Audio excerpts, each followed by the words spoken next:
The floorboard beneath my feet creaked like a death rattle as I pressed my trembling body against the hallway wall. My heart hammered so violently against my ribcage that I was certain it would burst through my chest and scatter across the hardwood floor like broken glass.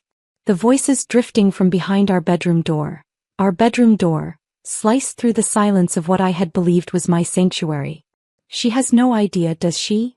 The unfamiliar male voice was thick with amusement, each word dripping with a cruelty that made my blood turn to ice water in my veins. My husband's laughter, that same laugh that had once made me weak in the knees during our courtship, now sounded like the hiss of a serpent preparing to strike. Priscilla? God no. She's completely clueless. The woman actually thinks I love her. The world tilted on its axis. The walls of my home, the home I had bought with my inheritance, the home I had filled with dreams of our future, began to close in around me like the jaws of some monstrous creature. My knees buckled and I had to grip the doorframe to keep from collapsing entirely. But what came next would haunt my nightmares for months to come. The inheritance was worth every second of pretending to be straight, Carson's voice continued, and I could hear the rustle of sheets, the creak of our marriage bed. $23 million, James. $23 million for playing house with a lonely, desperate woman who was so starved for affection she'd believe any lie I told her. The taste of bile rose in my throat, bitter and burning. This couldn't be real. This had to be some twisted nightmare from which I would soon wake, drenched in sweat but safe in the arms of the man I had pledged my life to. But the cold bite of reality sank its teeth deeper with every word. "You're evil, Carson Carlos," the other man, James, said, but his tone held admiration rather than condemnation. 3 years of marriage to a woman just for money? I could never. It wasn't just the money, Carson replied, and I heard movement, skin against skin, that made my stomach lurch. Her father's company comes with the package. Carson Industries will be mine once the old bastard kicks the bucket. Priscilla's too soft, too trusting. She'll sign over power of attorney without question when I suggest it. Then everything her family built over 3 generations becomes mine. The hallway spun around me like a carnival ride gone wrong. Carson Industries. My father's legacy, the company that bore the same name as my lying, cheating, sociopathic husband. The bitter irony wasn't lost on me even in my shattered state. I wanted to burst through that door. I wanted to scream until my lungs collapsed. I wanted to claw at his face until he bled the same way my heart was bleeding. But my body had turned to stone, frozen in a moment that would cleave my life into 2 distinct halves, before and after. "What happens when she finds out?" James asked.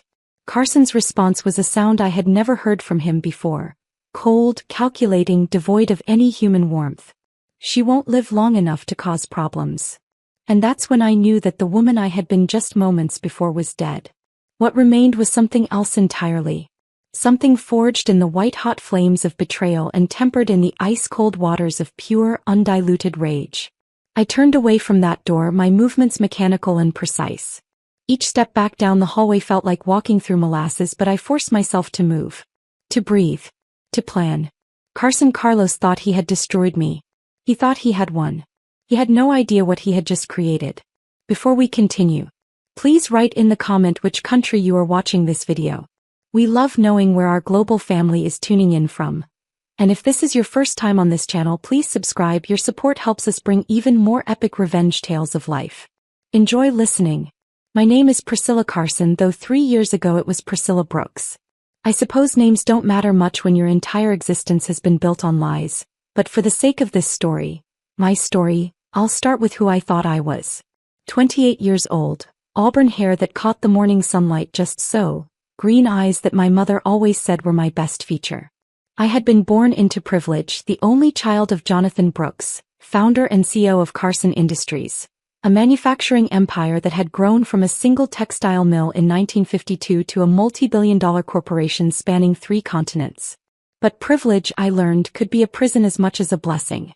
My father had always been distant, more comfortable with quarterly reports than with his daughter's scraped knees or broken hearts. My mother, Eleanor, had died when I was 16, breast cancer that ravaged her delicate frame in less than 8 months. After that, the massive Brooks estate had felt more like a mausoleum than a home. I had thrown myself into my education, earning an MBA from Harvard, learning the ins and outs of the family business. But even with all my credentials, all my dedication, My father had made it clear that Carson Industries would never truly be mine to run. "It's a man's world, sweetheart," he'd say, patting my head as if I were still 10 years old. "You'll marry well, have children, and your husband will help me run things." The casual dismissal of my capabilities should have angered me more than it did. Instead, I had internalized his expectations, believing that my worth lay not in my intelligence or business acumen, but in my ability to be the perfect daughter, the perfect woman, the perfect wife. I met Carson Carlos at a charity gala in Manhattan, one of those glittering affairs where the wealthy gathered to write checks and feel good about themselves. He was standing near the bar, a glass of whiskey in his hand, his dark eyes scanning the room with the confidence of a man who knew he belonged anywhere he chose to be. He was beautiful in that dangerous way that makes sensible women abandon their common sense. 6'2", broad shoulders, olive skin that suggested Mediterranean heritage, and a smile that could have powered half of New York City. His hair was dark and perfectly styled, not a strand out of place despite the late hour. "You look like you'd rather be anywhere but here," he had said when he approached me, that smile aimed directly at my rapidly melting defenses. "Is it that obvious?" I had replied, grateful for the conversation. Most men at these events either ignored me entirely or treated me like a networking opportunity, a way to get closer to my father's fortune. "Only to someone else who's equally miserable," he said, and that's when I noticed the way his eyes crinkled slightly at the corners when he smiled. It made him seem approachable, human. "I'm Carson Carlos." The coincidence of his first name matching our company name had seemed charming at the time, a cute story we could tell at dinner parties. Now, of course, I wondered if he had researched me, if he had chosen to approach me specifically because of that connection. "Priscilla Brooks," I had replied, and watched for any flicker of recognition, any sign that he knew exactly who I was and what I was worth. But his expression had remained neutral, interested but not greedy. How masterfully he had played that first meeting. We talked for hours that night. He told me he was a financial consultant, that he had grown up poor in Chicago, that he had built his modest success through hard work and determination. "Priscilla Brooks," I had replied, and watched for any flicker of recognition, any sign that he knew exactly who I was and what I was worth. But his expression had remained neutral, interested but not greedy. How masterfully he had played that first meeting. We talked for hours that night. He told me he was a financial consultant, that he had grown up poor in Chicago, that he had built his modest success through hard work and determination. He asked about my interests, my dreams, my fears. He listened, really listened, in a way that no man ever had before. By the end of the evening, I was completely enchanted. The courtship that followed was a masterpiece of manipulation, though I wouldn't recognize it as such for 3 years.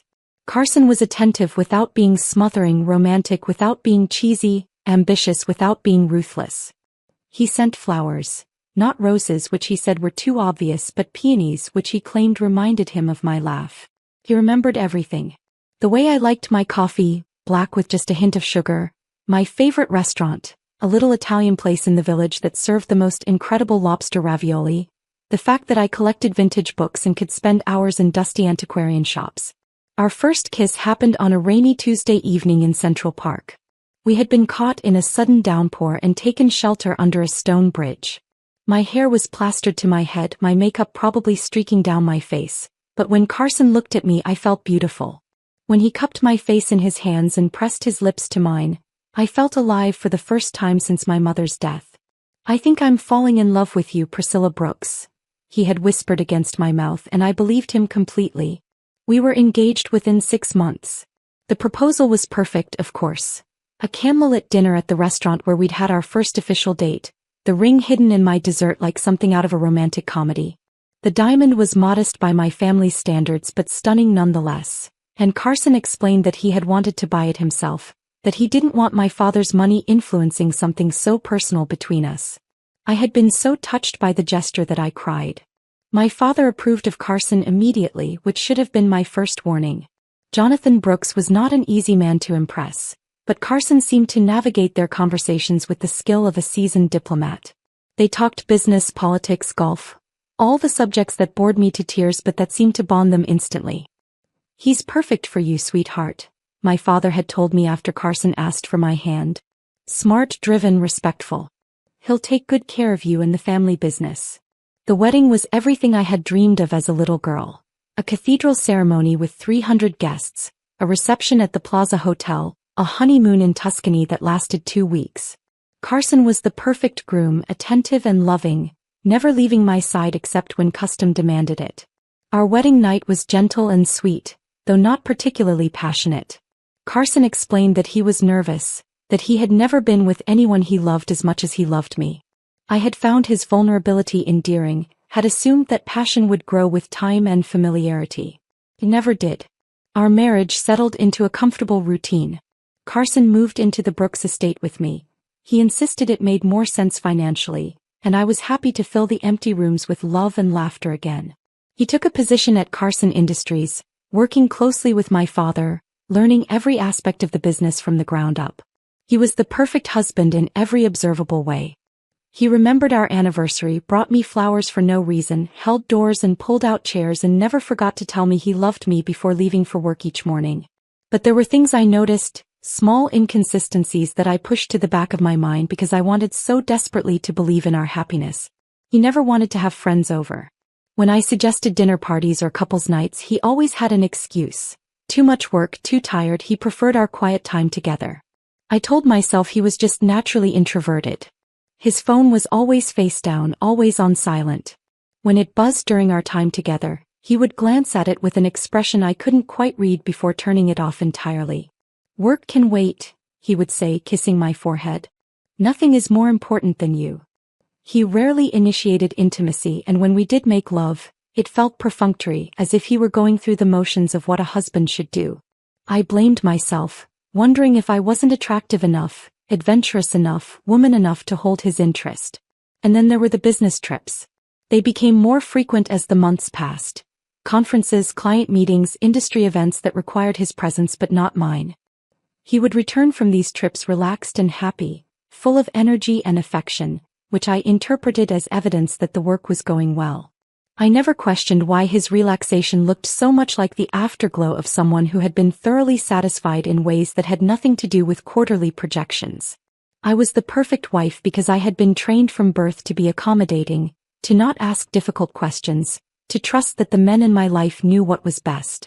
I cooked Carson's favorite meals, managed our social calendar, supported his career ambitions, and never complained when he came home late or left early or seemed distracted during our conversations.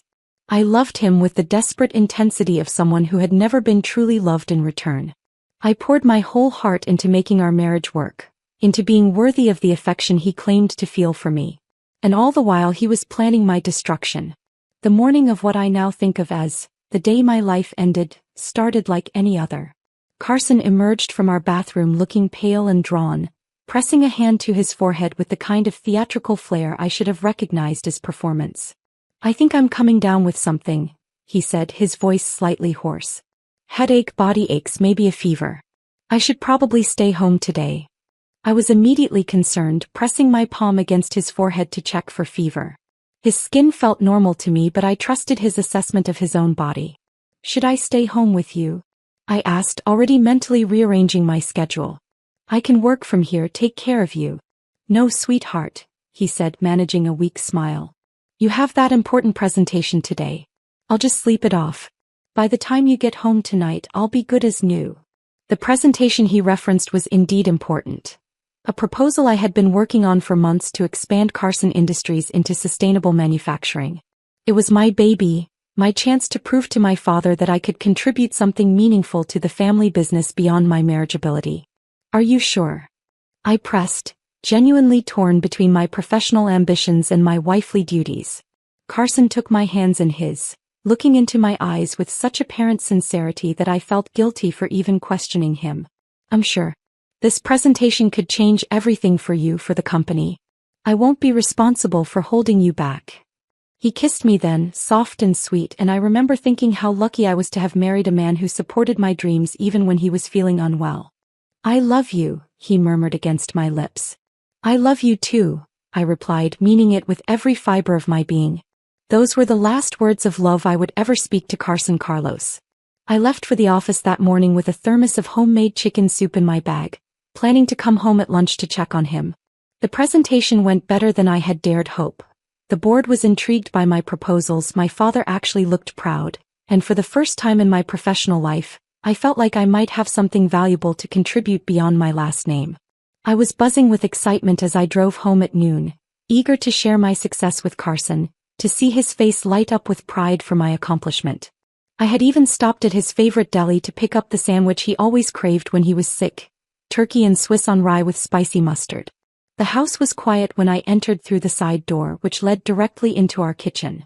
I set the sandwich on the counter and quietly removed my heels, not wanting to wake Carson if he was sleeping.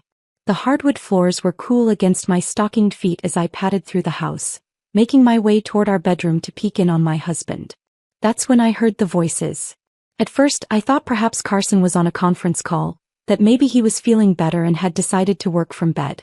But as I drew closer, the voices became clearer, more distinct, and I realized that there were two people in my bedroom engaged in a very intimate conversation.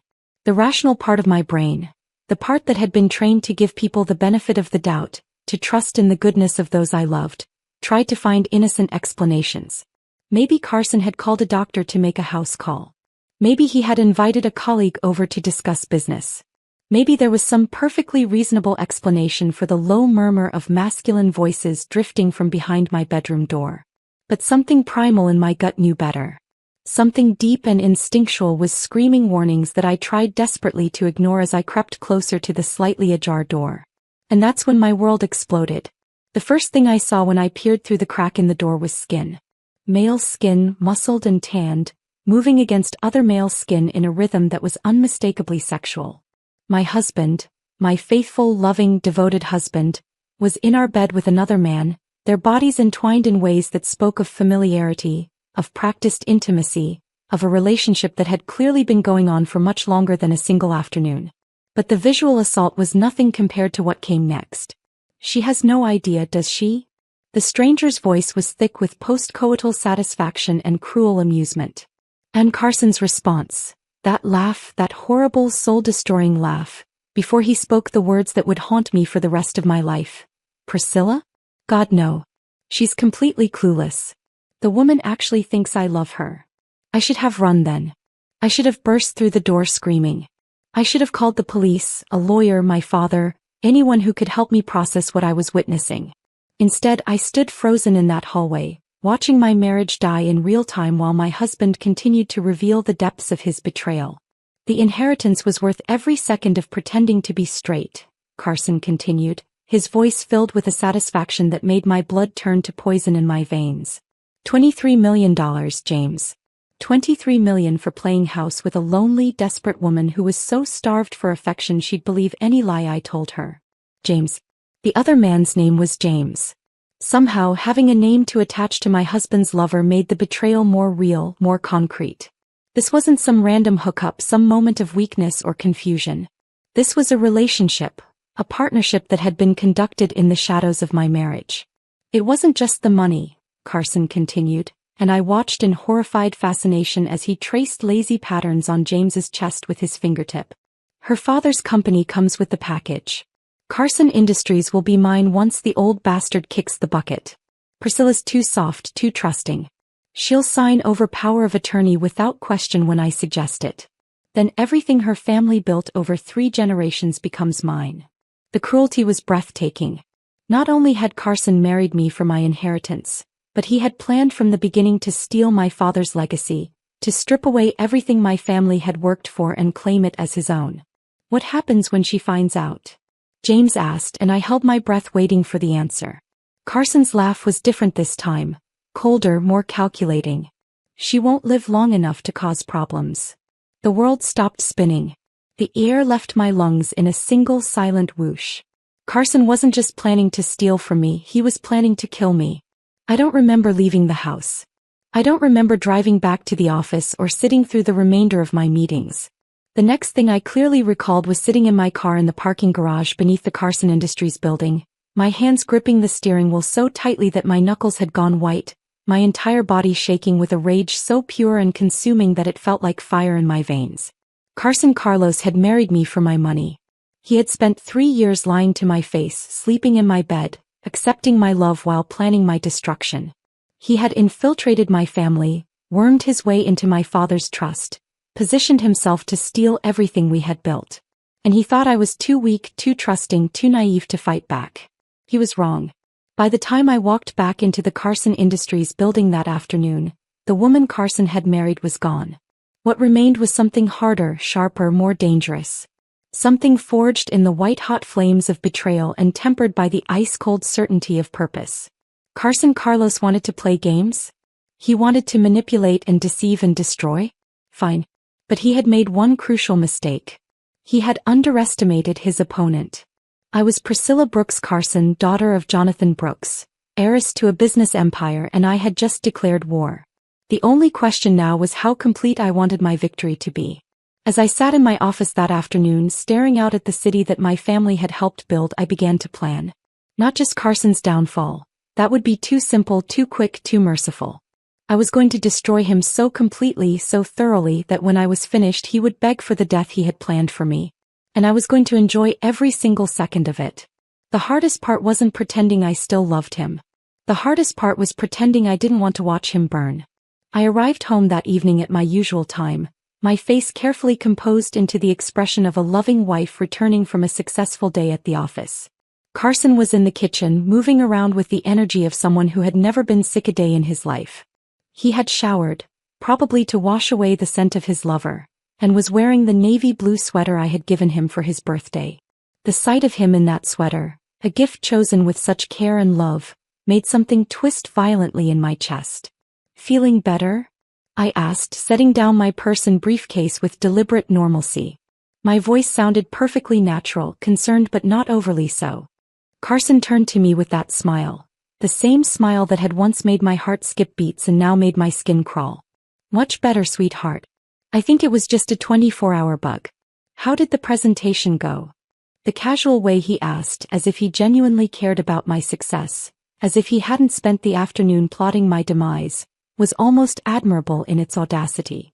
I found myself studying his face with new eyes, looking for tells, for cracks in the mask he wore so expertly. It went wonderfully, I replied, allowing excitement to creep into my voice.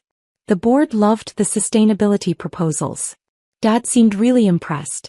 I think this could be the breakthrough I've been waiting for. Carson's smile widened and he crossed the kitchen to pull me into his arms.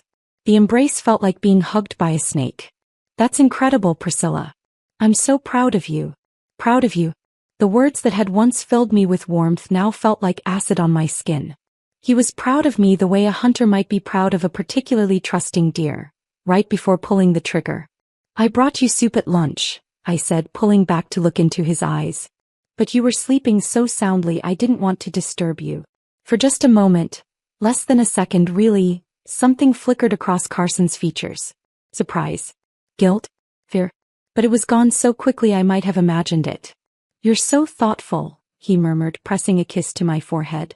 I love you so much, Priscilla. I love you so much. Each word was a lie so perfectly delivered that if I hadn't seen him with my own eyes, heard him with my own ears, I might still believe it. The realization of how thoroughly I had been deceived was staggering. We ate dinner together. Carson's favorite meal, which I had prepared before leaving for work that morning. I watched him across the table, noting things I had never paid attention to before. The way he never quite met my eyes when he said he loved me. The way his phone remained face down on the counter, silent but somehow ominous. The way he asked about my day but never really seemed to listen to the answers. How had I missed so many signs? You seem quiet tonight, Carson observed, reaching across the table to squeeze my hand. Everything okay? Just tired, I replied, forcing a smile. It's been a big day. Maybe we should go to bed early, he suggested, and there was something in his tone that made my stomach lurch. We could reconnect. The thought of Carson touching me, of pretending to enjoy his hands on my body while knowing they had been touching another man just hours before, made bile rise in my throat. But I couldn't let him see my revulsion, couldn't give away that anything had changed. I'd love to, I lied, but I have some work to finish up. Rain check. Carson's expression didn't change, but I caught something in his eyes that looked almost like relief. Of course. Don't work too late. He kissed me goodnight, a chaste peck on the lips that felt like betrayal itself, and headed upstairs. I waited until I heard the bedroom door close before allowing my mask to slip. My hands were shaking as I poured myself a glass of wine, a large glass that I drained in 3 swallows before pouring another. The alcohol burned, but not enough to numb the rage that was building in my chest like steam in a pressure cooker. I needed information. I needed to understand the full scope of Carson's deception before I could plan his destruction. And I needed to be smart about it, smarter than he had ever given me credit for. My laptop was in my home office, a room Carson rarely entered because he claimed it was too feminine for his taste. Now I wondered if the real reason was that he was afraid I might discover something he didn't want me to see. I started with the basics, Carson's social media accounts, which I realized I had never really examined closely. His Facebook profile showed the expected photos of us together, the image of a devoted husband who adored his wife. But there were gaps, periods where his activity dropped off entirely, usually corresponding with his business trips. His Instagram told a different story. While most of his posts featured me or us together, there were subtle inconsistencies. Photos taken in locations he had never mentioned visiting. Images that seemed to be taken by someone else, from angles that suggested intimacy. Comments from male friends that seemed just a little too familiar, a little too affectionate. And then there was James Kellerman. Age 31.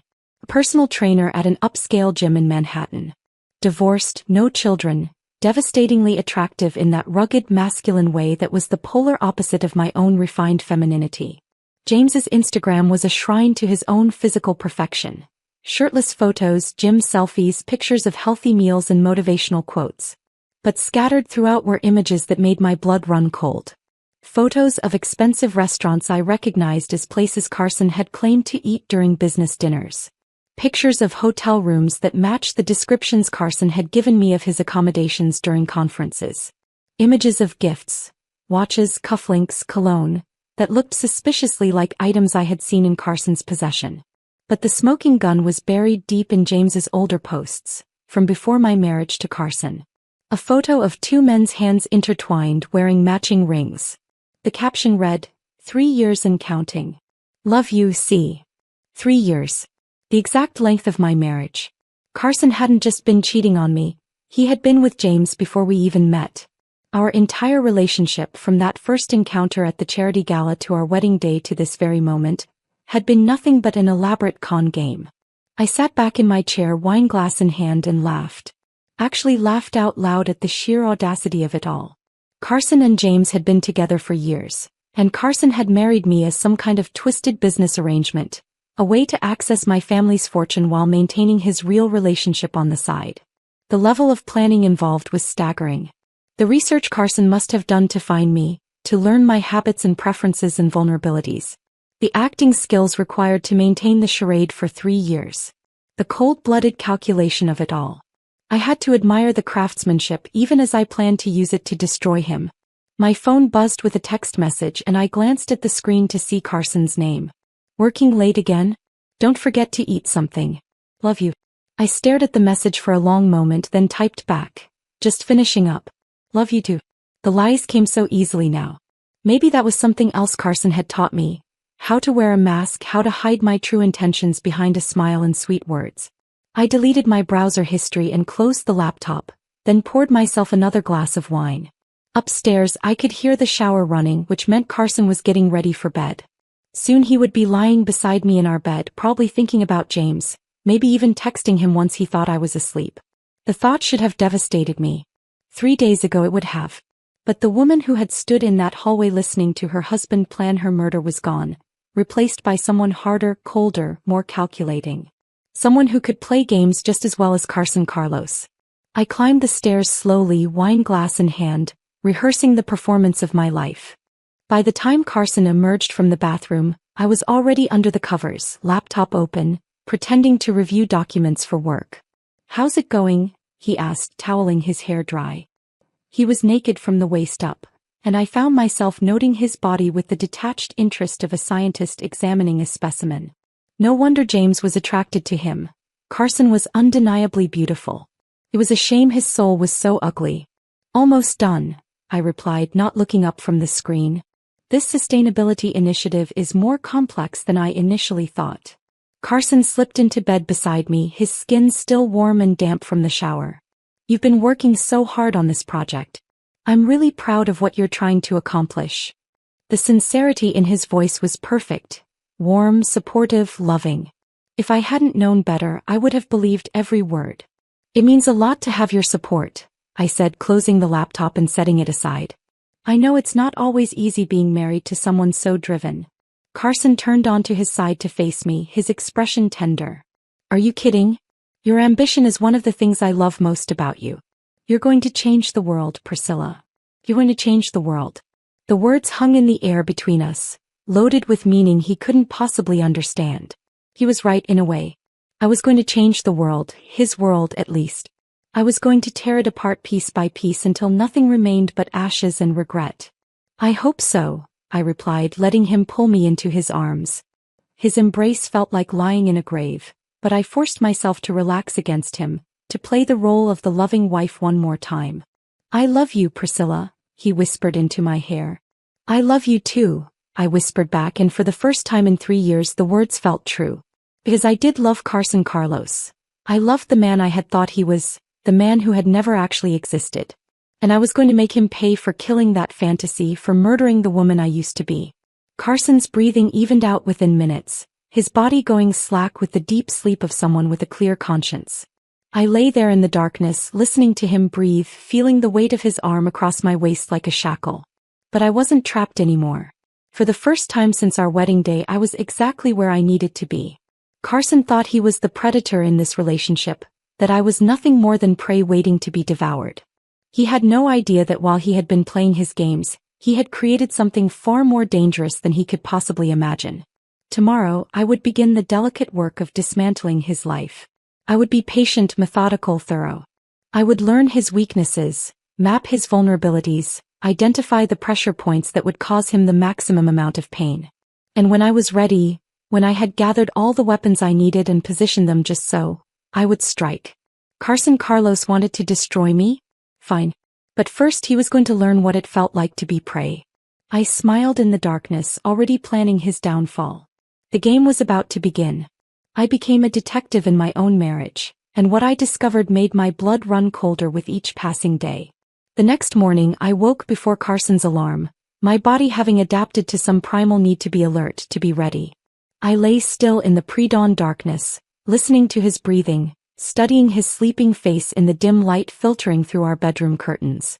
Even in sleep, there was something calculating about his expression, as if his subconscious was still plotting, still planning.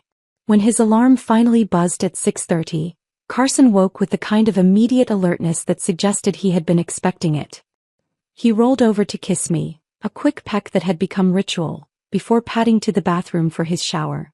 I'll probably be late tonight, he called through the bathroom door as water began running. Client dinner. You know how these things go. Client dinner. I wondered if that was what he called his dates with James now. The casual lie rolled off his tongue so smoothly that I marveled, not for the first time, at the depth of his deception. Of course, I called back. Don't work too hard. The shower shut off and Carson emerged 20 minutes later looking like something from a magazine. Perfectly styled hair, expensive suit, the kind of confident bearing that had initially attracted me to him. He was performing again, I realized. Every morning he put on the costume of the devoted husband before heading out into the world to live his real life. Have a good day, sweetheart, he said, kissing me goodbye at the front door. I love you. Love you too, I replied automatically, watching from the window as he backed his BMW out of our driveway. The moment his car disappeared around the corner, I was moving. Carson's home office was off-limits to me, not explicitly, but through 1,000 small suggestions and redirections over the years. You don't need to clean in there, darling. I have a system. Let me handle the filing. You know how I am about organization. Why don't you use your own office? This one is so cramped. Now I understood why he had been so protective of his space. It wasn't about organization or privacy. It was about hiding evidence. His desk was a monument to meticulous deception. The surface was clean, professional, displaying only the tools of his supposed financial consulting business. But I had learned something valuable in my years working at Carson Industries. The real secrets were always hidden in plain sight. I started with his filing cabinet, picking the lock with a bobby pin, a skill I had learned in college during a brief rebellious phase that now seemed prophetic.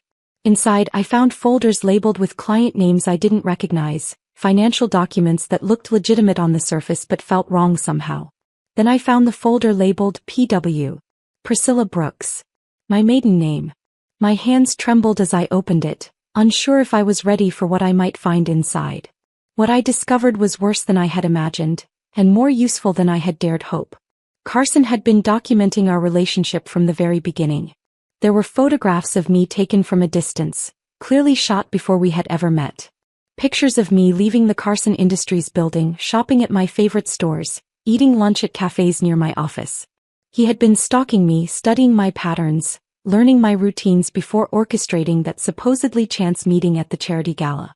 But the photographs were nothing compared to the written analysis that accompanied them. Carson had compiled a psychological profile of me that was both brutally accurate and utterly devastating in its coldness. Subject demonstrates classic symptoms of abandonment issues stemming from maternal death and paternal neglect. One report read in Carson's careful handwriting. Desperate for affection and validation. Highly susceptible to romantic manipulation. Low self-esteem masked by professional competence. Primary weakness. Overwhelming need to be loved. He had studied me like a specimen, identified my vulnerabilities and crafted his entire persona to exploit them. The romantic gestures, the careful attention, the way he seemed to understand me so perfectly, it had all been calculated manipulation based on psychological analysis. There were other documents too. Financial records showing payments to a private investigator who had conducted background checks on my family, detailed reports on the structure of Carson Industries, copies of my father's will that Carson should never have been able to access. And then, buried at the bottom of the folder, I found the piece of evidence that made my blood turn to ice water in my veins. A life insurance policy. On me. Taken out 6 months after our wedding with Carson as the sole beneficiary. $25 million. Payable upon my death by any cause except suicide. My husband hadn't just married me for my inheritance. He had been planning my murder almost from the beginning. I photographed everything with my phone, my hands surprisingly steady despite the horror of what I was discovering. Each document, each photograph, each coldly clinical assessment of my psychological weaknesses. I was building a case, gathering ammunition for the war I was about to wage. Carson's computer was password protected, but I had watched him type his login credentials dozens of times over the years. Like most people, he used the same password for everything. James K. 2021. The year he had started planning my destruction, combined with his lover's name. His email was a treasure trove of evidence. Months of correspondence with James, filled with intimate details of their relationship and increasingly detailed plans for my demise. The messages were coded, careful, but the meaning was clear to anyone who knew what to look for. The project is proceeding on schedule, one email read. P is completely trusting, showing no signs of suspicion. Financial transition should be seamless once the final phase is implemented. Final phase. I didn't need to guess what that meant. There were other emails too. Correspondence with lawyers about challenging my father's will, communications with financial advisors about transferring assets, messages to and from people I didn't recognize but who seemed to be involved in Carson's elaborate scheme. But the most damaging evidence was in his deleted items folder, which Carson apparently thought was actually deleted. Messages to James that were explicit in their intent. She's getting too involved in the business. Asking too many questions about the financial restructuring. We may need to accelerate the timeline. Can you handle it? Has to look accidental. Leave that to me. I've been researching methods. Car accident would be cleanest, but house fire might be more believable given her known habit of working late with candles burning. I stared at that last message for a long time, my vision blurring with tears I refused to shed. Carson had been planning the specific method of my murder, discussing it with his lover like they were choosing what to have for dinner. The house fire reference was particularly chilling. I did often work late by candlelight. It was a habit Carson had always claimed to find charming. Now I realized he had been cataloging my routines, looking for ways to make my death appear accidental. I copied everything to a secure drive, then carefully covered my tracks, making sure Carson would never know his files had been accessed. When I was finished, I sat back in his chair, the chair where he had planned my murder, and allowed myself a moment to process what I had learned. Carson Carlos wasn't just a liar and a cheat. He was a sociopath who had spent 3 years systematically preparing to kill me for money. The man I had loved, trusted, shared my bed with, had been coldly calculating the best way to end my life from almost the moment we met. The woman I had been yesterday would have been destroyed by this knowledge. She would have called the police, confronted Carson, probably dissolved into hysterics at the sheer magnitude of the betrayal. But I wasn't that woman anymore. I was someone harder, more calculating, more dangerous. Someone who had learned that the only way to fight a monster was to become something even more monstrous. By the time I left Carson's office, I had a plan. The rest of the morning was spent in my own office at Carson Industries, but I wasn't working on sustainability initiatives. Instead, I was using the company's resources to conduct my own investigation into Carson's background. What I found confirmed my worst suspicions and gave me ammunition I hadn't expected. Carson Carlos wasn't even his real name. He had been born Carl Kowalski in Detroit, the son of a factory worker and a waitress. His childhood had been marked by poverty, violence, and a string of petty crimes that had somehow been expunged from his official record. But more importantly, I wasn't his first victim. There had been others, 3 other women over the past decade, all wealthy, all lonely, all dead. The pattern was always the same. Carson would research his targets, create a false identity, conduct a whirlwind romance and marry them quickly. Within 2 years, each woman had died in what appeared to be an accident, leaving Carson as the primary beneficiary of their estates. Lisa Hartford, 34, heiress to a pharmaceutical fortune. Dead in a skiing accident 18 months after marrying Carson, who had called himself Charles Hamilton at the time.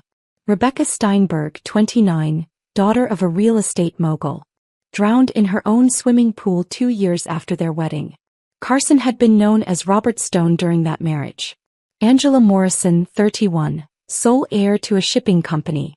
Died in a house fire that destroyed all evidence of how it started. Carson's alias for that relationship had been Anthony Cross.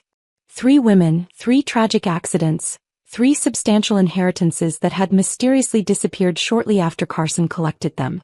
The authorities had never connected the cases because Carson had been careful to vary his methods, his locations, and his identities. But I could see the pattern clearly now. And I could see that I was supposed to be victim number 4.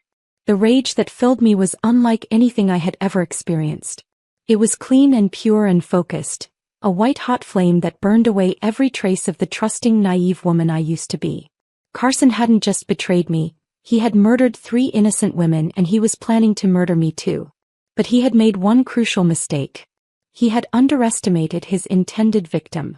I spent the afternoon putting the pieces of my plan into motion. First, I opened a new bank account under my maiden name, transferring a substantial sum from my personal funds. Then I contacted a private investigator, not the one Carson had used, but a woman named Diana Fletcher who specialized in complex fraud cases. I need you to document everything about my husband's activities, I told her during our brief phone conversation. I have reason to believe he's planning to harm me, and I need evidence that will stand up in court. Diana's voice was professional, reassuring. I can have someone on him within the hour. What's your timeline? I need everything you can gather within 2 weeks, I replied. Money is no object. Consider it done. My final call of the day was to my father's lawyer, a sharp-eyed woman named Victoria Palmer who had been handling the Brooks family's legal affairs for over 20 years. Victoria, I need to see you urgently, I said when she answered her private line. It's about Carson and it's serious. How serious? She asked, her tone immediately shifting to full alert. Life and death serious. There was a pause. Can you be here in an hour? I'm on my way. Victoria's office was in a glass tower in Midtown Manhattan, all clean lines and expensive furniture that spoke of success and discretion.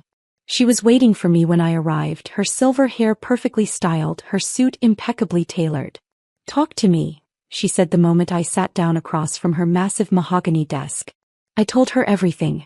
About discovering Carson's affair, about finding the evidence of his true identity, about the life insurance policy and the deleted emails discussing my murder.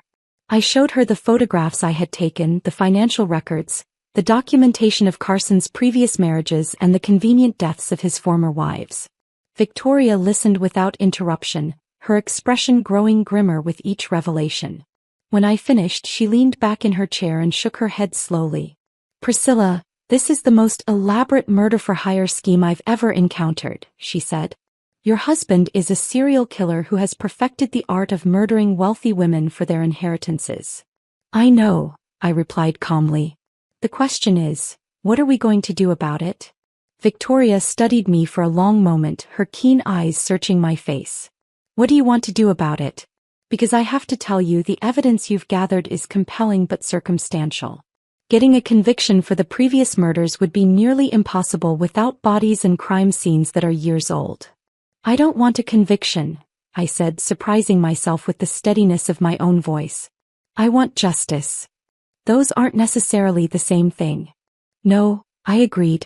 They're not. Victoria nodded slowly, understanding passing between us without the need for words. What do you need from me? I need to protect my father's assets and my own inheritance.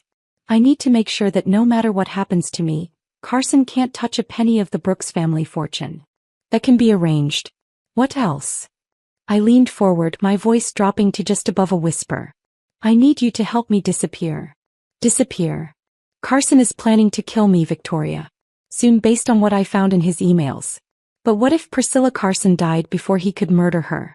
What if she died in a way that was completely beyond his control? Understanding dawned in Victoria's eyes. You want to fake your own death.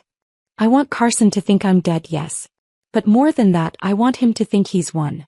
I want him to believe he's gotten away with it, that he's going to inherit everything he's been planning to steal. And then...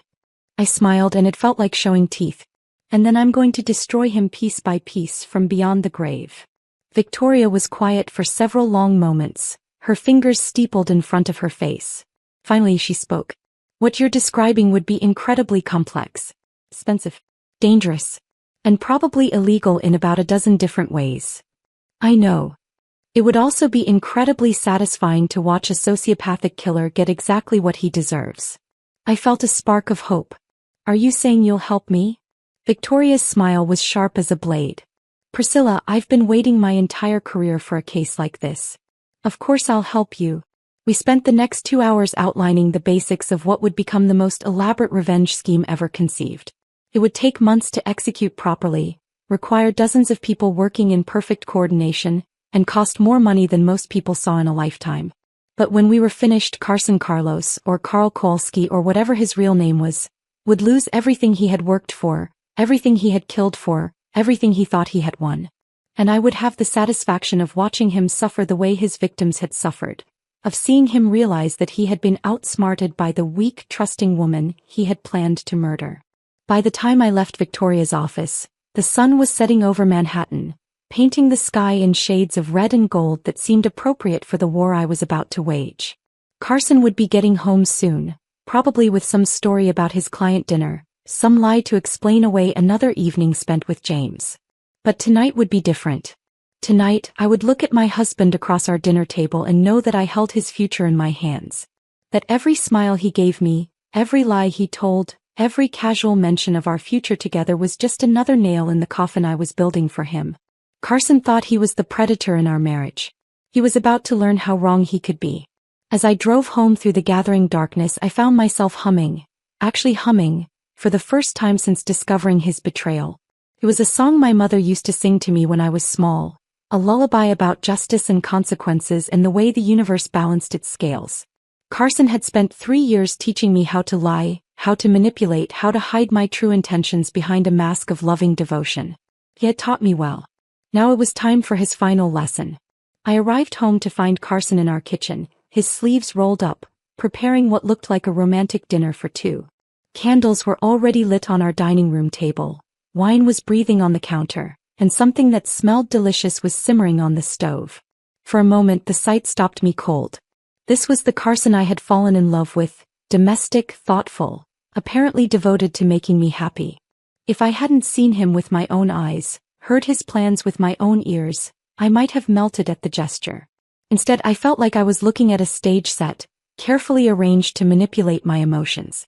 Surprise, Carson said, turning to greet me with that devastating smile. I canceled the client dinner.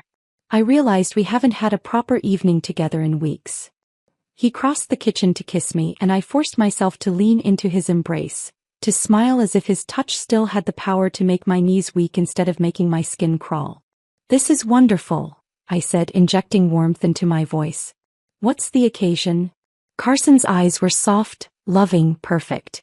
"Do I need an occasion to want to spend time with my beautiful wife?" Beautiful wife. The words that had once made me glow now felt like poison. But I smiled anyway, letting him see the pleased flush that spread across my cheeks.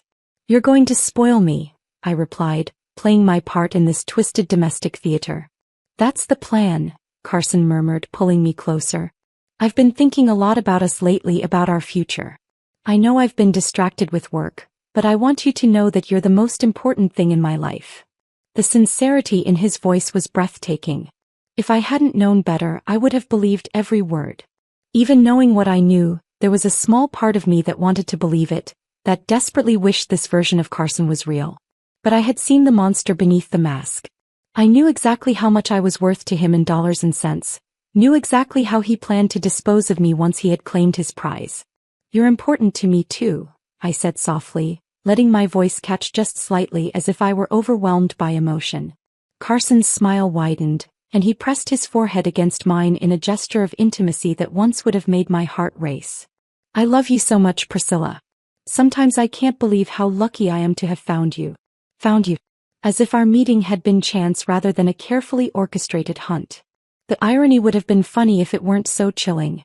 "I love you too," I replied, the lie sliding off my tongue as smoothly as honey.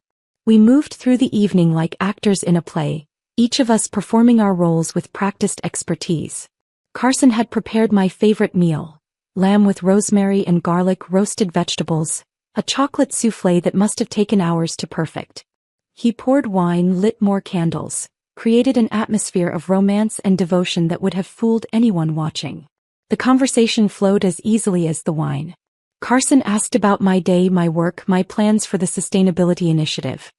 He listened intently, asked thoughtful questions, offered suggestions that demonstrated genuine understanding of the business challenges I faced. It was a masterful performance, and I found myself studying it with the detached fascination of a scientist observing a particularly interesting specimen. How did he manage to seem so engaged when I knew he was planning my death? How could he look at me with such apparent love while calculating how to make my murder look accidental? "You've been quiet tonight," Carson observed as we finished the main course. "Everything okay?" I had been quiet, lost in contemplation of the man across from me and the elaborate revenge I was planning for him. But I couldn't let him see that anything had changed. "Just thinking about work," I said, which was technically true. "The sustainability project is bigger than I initially realized. If we can pull it off, it could transform Carson Industries completely." Carson's eyes lit up with what looked like genuine excitement. "Tell me more. I want to understand what you're envisioning." So I did. I spent the next hour describing my plans for transforming my father's company, for modernizing our manufacturing processes, for positioning Carson Industries as a leader in environmental responsibility. Carson listened intently, asking intelligent questions, offering insights that demonstrated a deep understanding of business strategy. And all the while, I knew he was mentally calculating how much my plans would increase the value of the company he intended to steal. "It's ambitious," he said when I finished. "But if anyone can pull it off, it's you. Your father is lucky to have such a brilliant daughter." "Thank you," I replied, allowing pleasure to color my voice. "Your support means everything to me." Carson reached across the table to take my hand, his thumb tracing gentle circles on my palm. "Always. Whatever you need, however I can help, I'm here for you." The touch that had once made me shiver with desire now made my stomach clench with revulsion. But I forced myself to smile, to squeeze his hand in return, to play the role of the loving wife who trusted her husband completely. "There is something," I said as if the thought had just occurred to me. "Something I've been thinking about." "Anything," Carson replied immediately. "I want to update my will. And maybe take out some additional life insurance. With the company potentially growing so much, I want to make sure you're protected if something happens to me." Carson's expression didn't change, he was too good for that. But I caught something in his eyes, a flicker of interest that he quickly suppressed. "Priscilla, don't talk like that," he said, his voice filled with apparent concern. "Nothing's going to happen to you. Nothing's going to happen to you." The words hung in the air between us, loaded with meaning he couldn't possibly know I understood. I know, I said softly. But my mother's death taught me that life is unpredictable. I just want to know that you'd be taken care of. Carson lifted my hand to his lips, pressing a gentle kiss to my knuckles. You're too good to me, he murmured. But if it would make you feel better, we can talk to Victoria about updating your estate planning. Victoria. He had no idea that I had spent the afternoon with our family lawyer, planning his destruction. The mention of her name in this context felt like a private joke between me and the universe. I'll call her tomorrow, I promised. Good, Carson said, and there was something in his smile that might have been satisfaction. I want you to have peace of mind. Peace of mind. From the man who was planning to murder me. The irony was so thick I could taste it. We finished dinner and moved to the living room, where Carson had prepared another surprise. A fire in the fireplace, more wine, and a playlist of all the songs he claimed were ours. He pulled me down onto the couch beside him, arranging us so that I was curled against his side, my head on his shoulder. It was a tableau of domestic bliss, the kind of scene that would have made me glow with happiness just days before. Now it felt like being embraced by a cobra. This is perfect, I murmured against his chest, letting contentment color my voice. It is, Carson agreed, his hand stroking through my hair. I want more nights like this. More time together, just us. More time together. As if he wasn't planning to end our time together permanently in the very near future. Me too, I said softly. We sat in comfortable silence for a while, the fire crackling in the fireplace, the wine making everything soft and warm and deceptively peaceful.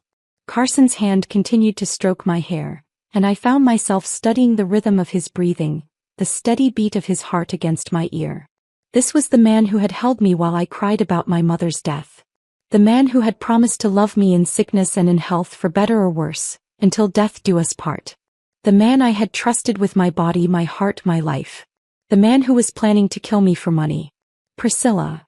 Carson's voice was soft, uncertain. Are you happy? I mean really happy? With us, with our life together. The question caught me off guard and I lifted my head to look at him. His expression was vulnerable, almost boyish, and for a moment I could see the man I had fallen in love with. Except that man had never existed. Of course I'm happy, I said, reaching up to cup his face in my palm. Why would you ask that? Carson leaned into my touch, his eyes closing briefly. I don't know. Sometimes I worry that I'm not enough for you. That you deserve better than what I can give you. The words were perfectly chosen, designed to elicit reassurance and affection. They were also, I realized, probably true in ways Carson didn't intend. I did deserve better than a sociopathic serial killer who was planning to murder me for my inheritance. Don't be ridiculous, I said, letting my voice grow fierce with protective love.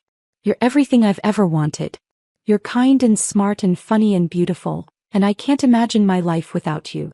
Carson's eyes opened and the look in them was so intense it took my breath away. I love you so much, Priscilla. More than I ever thought it was possible to love someone. And in that moment I almost believed him. Almost forgot about James, about the insurance policies, about the deleted emails discussing the best way to make my death look accidental. Almost forgot that everything I thought I knew about this man was a lie. Almost. I love you too, I whispered and leaned up to kiss him. The kiss was soft, sweet, perfect. Carson's arms tightened around me, and I could feel the rapid beating of his heart against my chest. For a moment it felt real. For a moment I could pretend that we were just two people in love, that our marriage was built on truth instead of deception, that the man holding me wasn't planning my destruction. But the moment passed and reality crashed back over me like a cold wave. Carson Carlos was a monster.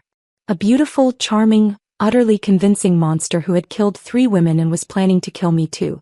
No amount of wine or candlelight or romantic gestures could change that fundamental truth. When we finally went to bed, Carson made love to me with a tenderness that felt like another kind of cruelty.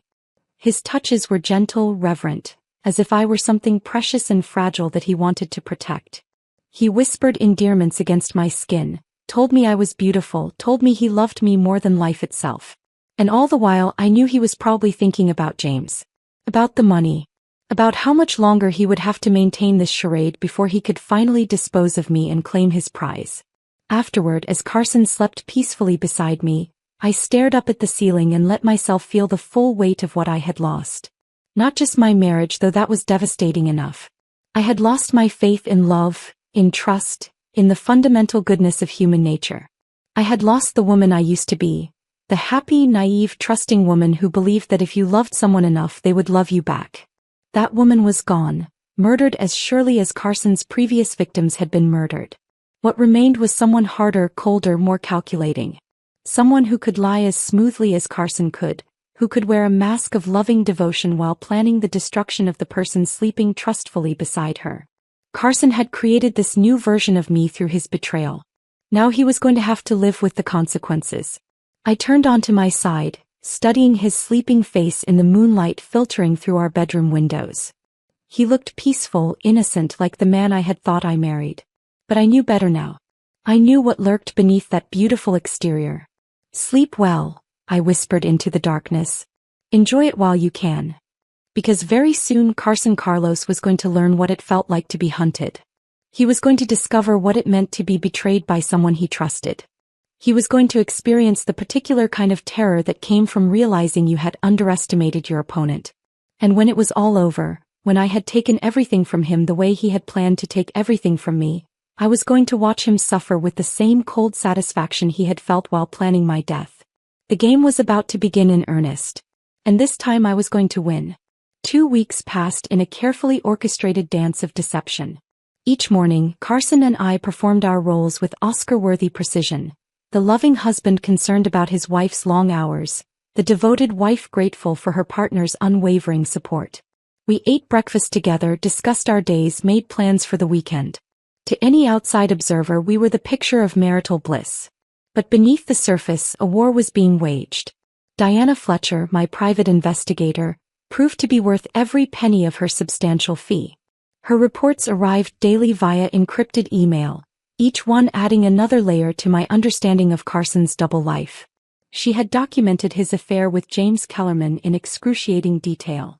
Photographs of them entering and leaving hotels, receipts from expensive restaurants charged to credit cards Carson had hidden from me, even audio recordings of their conversations captured through long-range surveillance equipment. But more damaging were the financial records Diana had uncovered. Carson had been systematically moving money out of accounts I didn't know existed, funds he had apparently accumulated from his previous marriages. He was preparing for his post-murder life, setting up offshore accounts and investment portfolios that would allow him to disappear once I was dead and he had claimed my inheritance. The most chilling discovery was a storage unit Carson rented under one of his false identities. Diana's photographs showed boxes of documents, personal effects that had belonged to his previous victims, and what appeared to be souvenirs, jewelry, photographs, items that had clearly held sentimental value to the women he had killed. Lisa Hartford's engagement ring, Rebecca Steinberg's college graduation watch, Angela Morrison's grandmother's pearls, trophies from his conquests, kept like scalps by a serial killer who couldn't resist memorializing his victims. I stared at those photographs for a long time, my hands shaking with rage. These weren't just objects. They were symbols of lives cut short, dreams destroyed, families left to grieve, women who had died thinking they were loved. Carson Carlos was going to pay for every single one of them.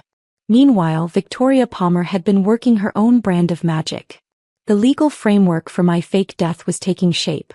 A complex web of trusts, insurance policies, and carefully worded documents that would trap Carson in a cage of his own making. The beauty of this plan, Victoria explained during one of our clandestine meetings, is that it uses Carson's own greed against him. He'll be so focused on claiming your inheritance that he won't notice the legal landmines we're burying until it's too late. We met in different locations each time: coffee shops, hotel lobbies, the back booths of quiet restaurants. Always public places where we could blend into the crowd, where Carson could never accidentally stumble upon us. "Tell me about the life insurance," I said during our latest meeting held in a nondescript diner in Queens.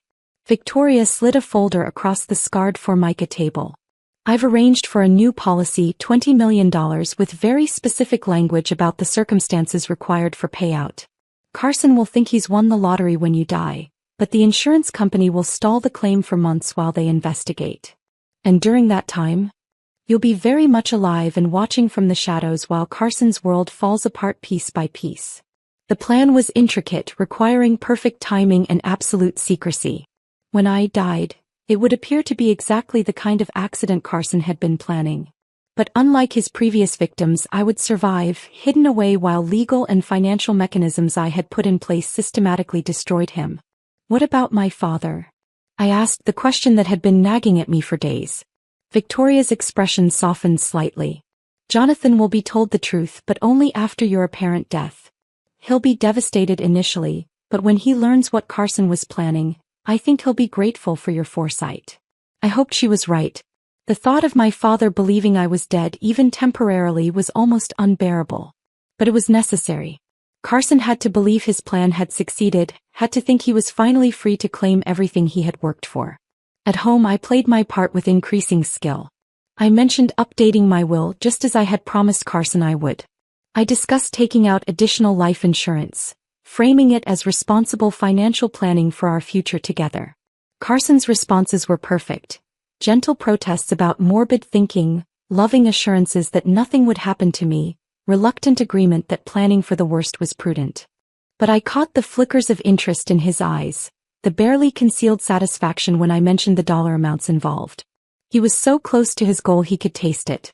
I've been thinking about our future, Carson said one evening as we lay in bed, his voice soft in the darkness. About what we want our life to look like in 5 years, 10 years. What do you see?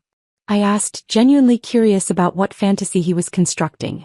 Travel, he said immediately. We could see the world, experience different cultures. Maybe buy a place in Europe, somewhere warm and beautiful. We could work if we wanted to or not work at all. As if he saw a future with me in it instead of the reality where I would be dead and he would be living that fantasy with James. That sounds wonderful, I murmured. We'd have to make sure the business could run without us. Your father won't live forever, Carson said, and there was something in his tone that made my blood run cold. Eventually you'll inherit full control of Carson Industries. We could hire the best management team in the world, let them handle the day-to-day operations while we enjoy life. Your father won't live forever. I wondered if Carson had plans for my father too, if eliminating potential obstacles to his inheritance was part of his larger strategy. Dad's in good health, I said carefully. Of course, Carson replied quickly. I just meant that someday the company will be ours to do with as we please. Ours. His.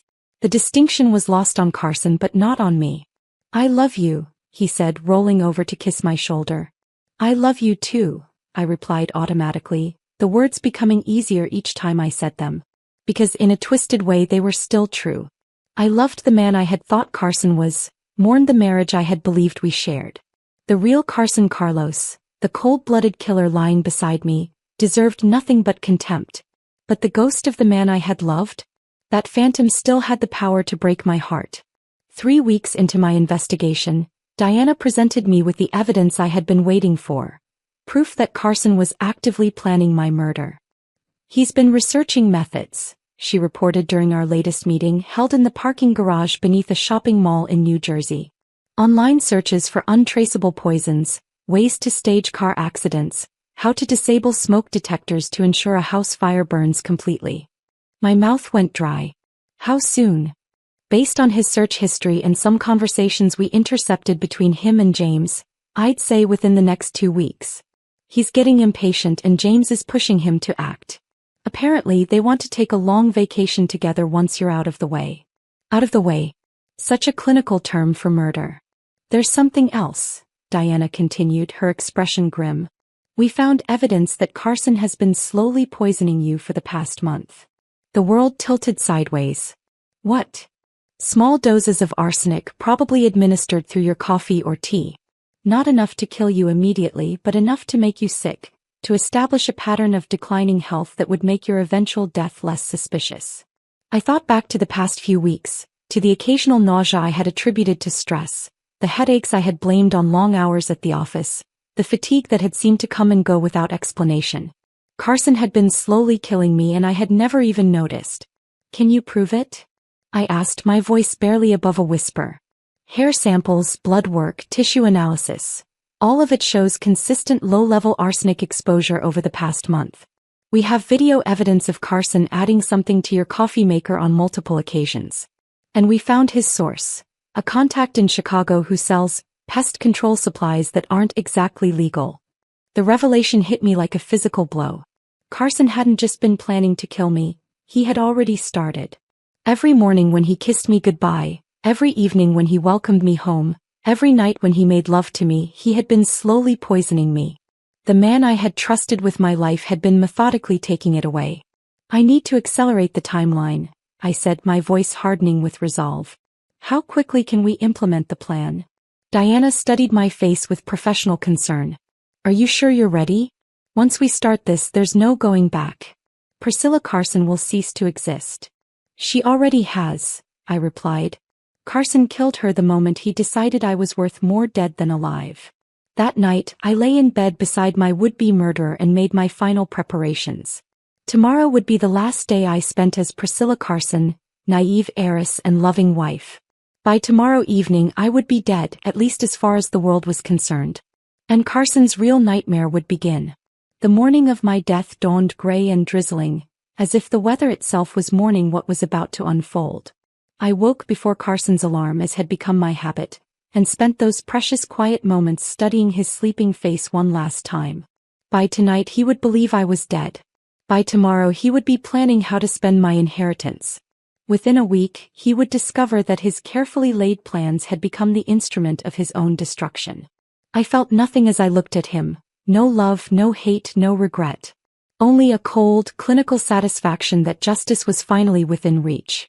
Carson's alarm buzzed at 6:30, same as always. He woke with that immediate alertness that I now recognized as the hypervigilance of a predator always ready to strike. "Good morning, beautiful," he murmured, reaching for me with hands that had been slowly poisoning me for weeks. "Good morning," I replied, allowing him to pull me close for our ritualistic kiss. His lips felt like ice against mine. We went through our morning routine with the practiced ease of a couple who had been married for 3 years. Carson showered while I made coffee. Coffee I wouldn't drink, not anymore now that I knew what he had been adding to it. I scrambled eggs while he shaved, humming softly to maintain the illusion of domestic contentment. "Big day today," Carson said as he straightened his tie. "I have meetings all afternoon, might be late getting home." Meetings. I wondered if that was what he called his rendezvous with James now. It didn't matter. After today, Carson's meetings would take on an entirely different character. "Don't work too hard," I said, standing on my toes to kiss him goodbye. "I love you." "I love you too," he replied, and his smile was so perfect, so convincing, that for a moment I almost forgot he was a monster. The moment the door closed behind him, I was in motion. Victoria arrived within minutes, followed by Diana and a team of specialists whose services cost more per hour than most people made in a month. They moved through my house with military precision, setting up equipment, placing props, arranging the scene that would convince the world that Priscilla Carson had died in a tragic accident. "Last chance to change your mind," Victoria said as we stood in my kitchen watching the experts work. "Once this starts, there's no going back." I thought about Carson's deleted emails discussing the best way to make my death look accidental. I thought about the storage unit filled with trophies from his previous victims. I thought about the arsenic he had been slipping into my coffee, slowly weakening my body in preparation for the final blow. "I'm ready," I said. The plan was elegant in its simplicity. A gas leak in the basement, caused by a malfunctioning water heater. An explosion that would level half the house, destroying any evidence while creating a body that would be difficult to identify. Except the body wouldn't be mine. It would be a carefully prepared substitute.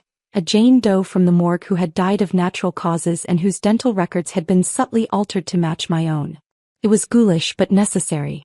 Carson had to believe I was dead, and he had to believe he had gotten away with murder. By 3 o'clock, everything was in place. I stood in the house that had been my home for 3 years, surrounded by the life I was about to abandon forever, and felt nothing but cold determination. "Time to go," Diana said, checking her watch. "We need to be clear before Carson gets home."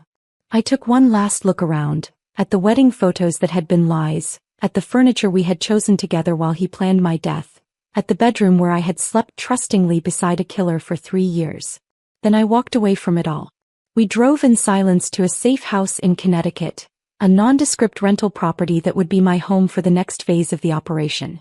I watched the highway blur past the window and tried to process the magnitude of what I had just done. Priscilla Carson was dead. What emerged from her ashes would be something else entirely. At exactly 4:15 my phone rang. Victoria's voice was professional, controlled. It's done. The explosion was visible from 3 blocks away. Fire department and police are already on scene. I closed my eyes, feeling a mixture of relief and something that might have been grief. Any word from Carson? He's en route. Diana's people are monitoring his calls. He sounds appropriately shocked and devastated. Appropriately shocked and devastated.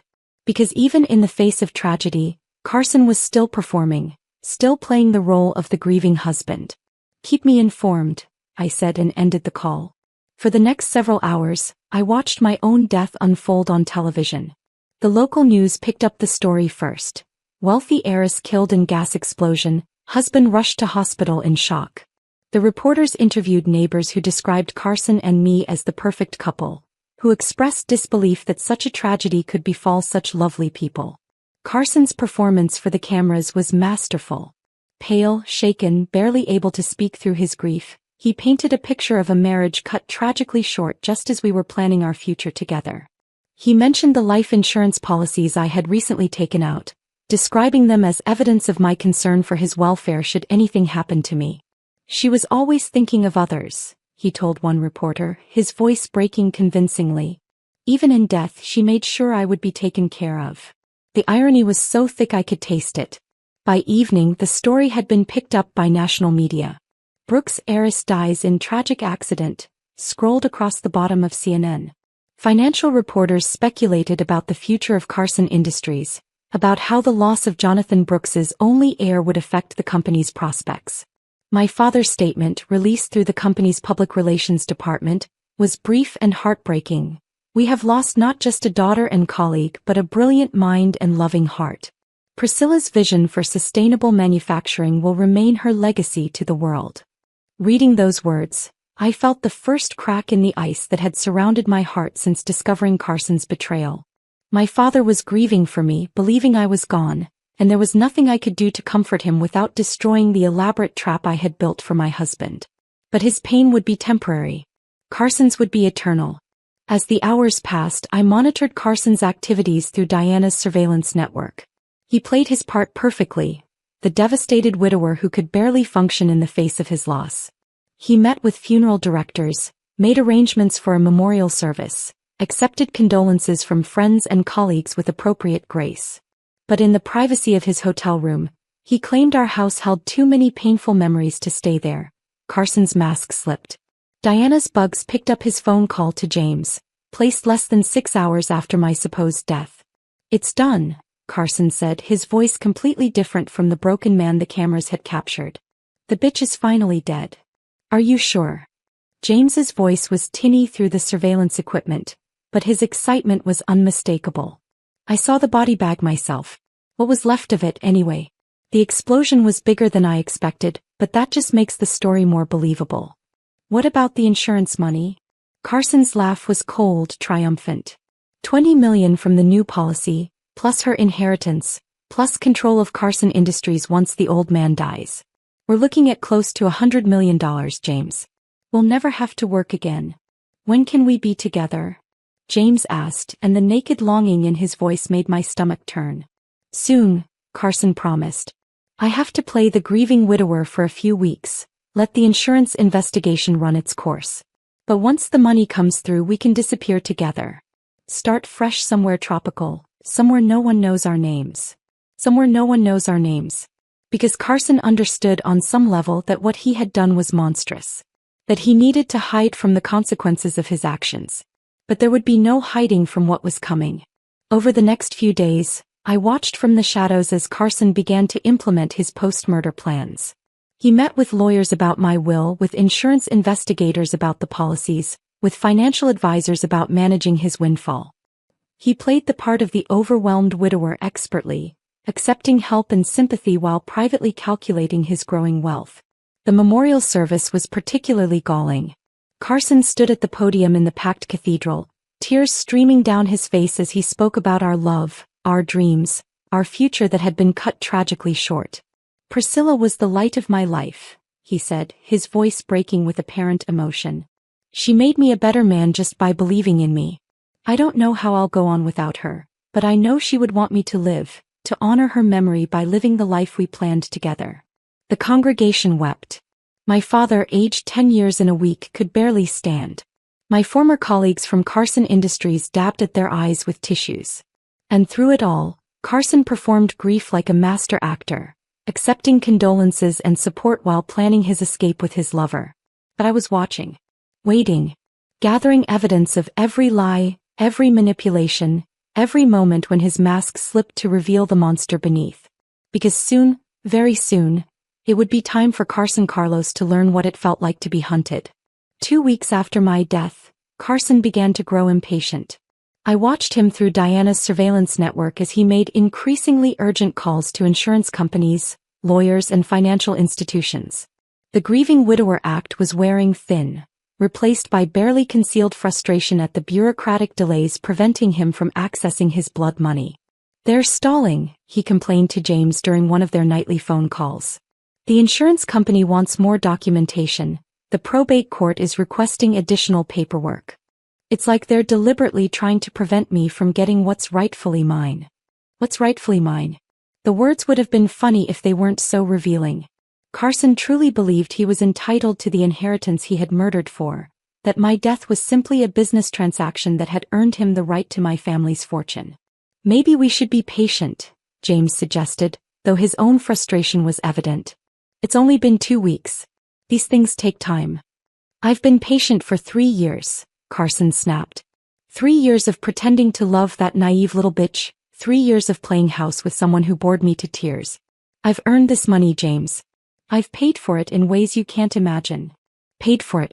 As if the emotional labor of maintaining a false marriage was somehow comparable to the lives he had taken, the trust he had betrayed, the hearts he had broken. But Carson's impatience was exactly what I had been counting on. The first phase of my revenge was working perfectly. He believed he had won, that he had successfully murdered his 4th wife and was now simply waiting to collect his reward. His confidence was making him careless, and carelessness would be his downfall. Victoria had been a master architect of bureaucratic delay. Every insurance claim was met with requests for additional documentation. Every probate filing was returned with minor errors that required correction. Every financial transfer was held up by compliance reviews and regulatory requirements. On paper, it looked like the normal inefficiency of large institutions dealing with a complex estate. In reality, it was a carefully orchestrated campaign designed to frustrate Carson while my real plan took shape. Meanwhile, I was gathering evidence of his guilt with methodical precision. Diana's team had documented every meeting with James, every phone call discussing their plans, every moment when Carson's mask slipped to reveal his true nature. We had video evidence of him celebrating my death, audio recordings of him discussing how to spend my inheritance, financial records showing his preparations for a new life with his lover. But I wanted more than just evidence of his callousness. I wanted proof of his role in the deaths of his previous wives, evidence that would ensure he spent the rest of his life in prison when this was over. That breakthrough came 3 weeks after my death, when Diana's investigation into Carson's past finally bore fruit. "We found her," Diana told me during one of our secure video calls. "Rebecca Steinberg's sister, Martha. She's been quietly investigating her sister's death for years, never believing it was an accident." Martha Steinberg turned out to be a private investigator herself, a former police detective who had never accepted the official explanation for her sister's drowning. She had spent years gathering evidence, following leads, building a case against the man she knew only as Robert Stone, one of Carson's many false identities. "I always knew he killed her," Martha told me when we met at a small coffee shop in Philadelphia. She was a sharp-eyed woman in her 50s, with the kind of quiet intensity that came from years of seeking justice for her murdered sister. Rebecca was an excellent swimmer, grew up on the water. She would never have drowned in her own pool unless someone held her under. Martha's files were a treasure trove of evidence. Photographs of Carson with Rebecca, financial records showing suspicious transactions before her death, witness statements from people who had seen them arguing in the days before the accident. "I tried to get the police to reopen the case," Martha continued, "but Robert Stone had disappeared completely after Rebecca's death. No forwarding address, no trace of where he went or what name he was using. Until now." What made you connect him to Carson Carlos? I asked. Martha smiled grimly. Facial recognition software. I've been running searches for years, looking for any trace of the man who killed my sister. When your husband's face started appearing in news reports about your death, the software flagged him as a match. The pieces were falling into place with satisfying precision. Not only did I have evidence of Carson's plans to murder me, but I now had proof of his role in at least one previous death. With Martha's help, I could build a case that would put Carson away for the rest of his life. But first, I wanted him to suffer the way his victims had suffered. I wanted him to experience the particular terror that came from realizing you had been betrayed by someone you trusted. It was time to start pulling the strings. The first thread I tugged was financial. Through a network of shell companies and legal proxies that Victoria had established, I began buying up Carson's debts, credit cards, the mortgage on the apartment he was renting, even the lease on his BMW. Within days, Carson found himself dealing with a cascade of financial problems that seemed to come from nowhere.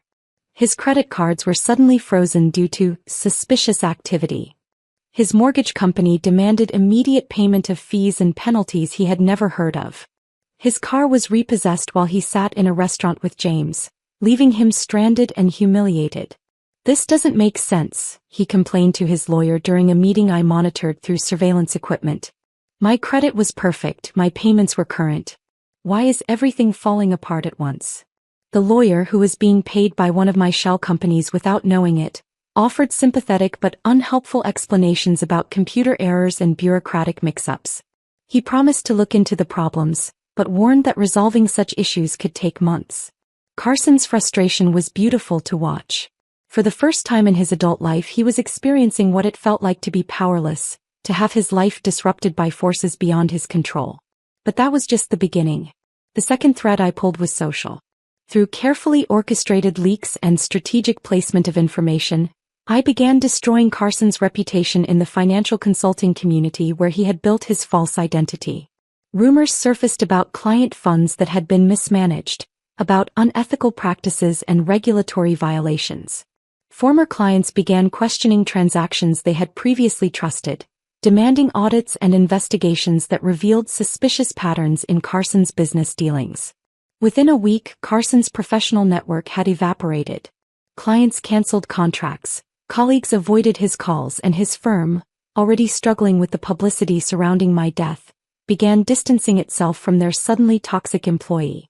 I don't understand what's happening, Carson told James during one of their increasingly tense conversations. It's like someone is systematically destroying my life. Someone is, I thought with cold satisfaction. The ghost of the woman you murdered. But the psychological pressure was having an unexpected side effect. It was straining Carson's relationship with James. Maybe this is a sign, James suggested during one particularly heated argument. Maybe we should lay low for a while, wait for things to calm down before we make any big moves. Lay low. Carson's voice was sharp with disbelief. I just killed my wife for this money, James. I'm not going to let some bureaucratic bullshit keep me from what I've earned. You killed your wife for us, James corrected, and there was something in his tone that suggested doubt was creeping in. But if this goes bad, if someone starts investigating too closely. No one's investigating anything, Carson snapped. Priscilla's death was ruled accidental. The case is closed. These financial problems are just coincidence, bad luck. But I could hear the uncertainty in his voice, the first cracks in the confidence that had sustained him through 3 years of marriage to a woman he planned to murder. The third thread I pulled was the most personal, and the most satisfying. Using information Diana had gathered about James's background, I discovered that Carson's lover had a weakness for gambling, particularly high-stakes poker games in Atlantic City.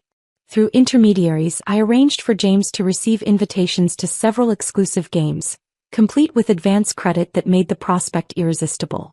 James lost spectacularly, racking up debts that would have been manageable for someone expecting to share in a multi-million-dollar inheritance, but devastating for a personal trainer living paycheck to paycheck. Within days, James was being pressured by loan sharks and casino enforcers who had little patience for sob stories about delayed insurance payouts. The romantic getaway he and Carson had planned became impossible when James couldn't leave the state without risking serious physical harm. They want $50,000 by the end of the week, James told Carson during a panicked phone call that my surveillance team recorded. If I don't pay, they're going to break my legs. 50,000? Carson's voice was incredulous. How did you lose $50,000? You said the money was coming soon, James replied defensively. You said we'd be rich. I thought I could afford to take some risks. Well, you thought wrong, Carson snapped. I don't have $50,000 lying around. Everything I have is tied up in the estate. So get it untied, James demanded. Call your lawyer, call the insurance company, do whatever you have to do. I'm not going to get beaten half to death because you can't access your dead wife's money. Your dead wife's money. The casual cruelty of the phrase would have devastated me 2 months ago. Now it just added fuel to the fire of my rage. Carson's relationship with James was deteriorating rapidly under the pressure, each man blaming the other for problems that seemed to multiply daily. The fantasy life they had planned was crumbling before they could even begin to live it. But I wasn't finished with them yet. Not by a long shot. 1 month after my death, I decided it was time to let Carson know that his victim was watching. The first message was subtle. A bouquet of white lilies delivered to his hotel room with a card that read, "From someone who remembers." Lilies had been my favorite flower, a fact Carson had used to his advantage during our courtship, bringing me elaborate arrangements that made me feel cherished and special. Now those same flowers carried a different message entirely. Carson stared at the bouquet for a long time, according to the surveillance footage, his face cycling through confusion, suspicion, and something that might have been fear. He called the florist, but the order had been placed anonymously with cash.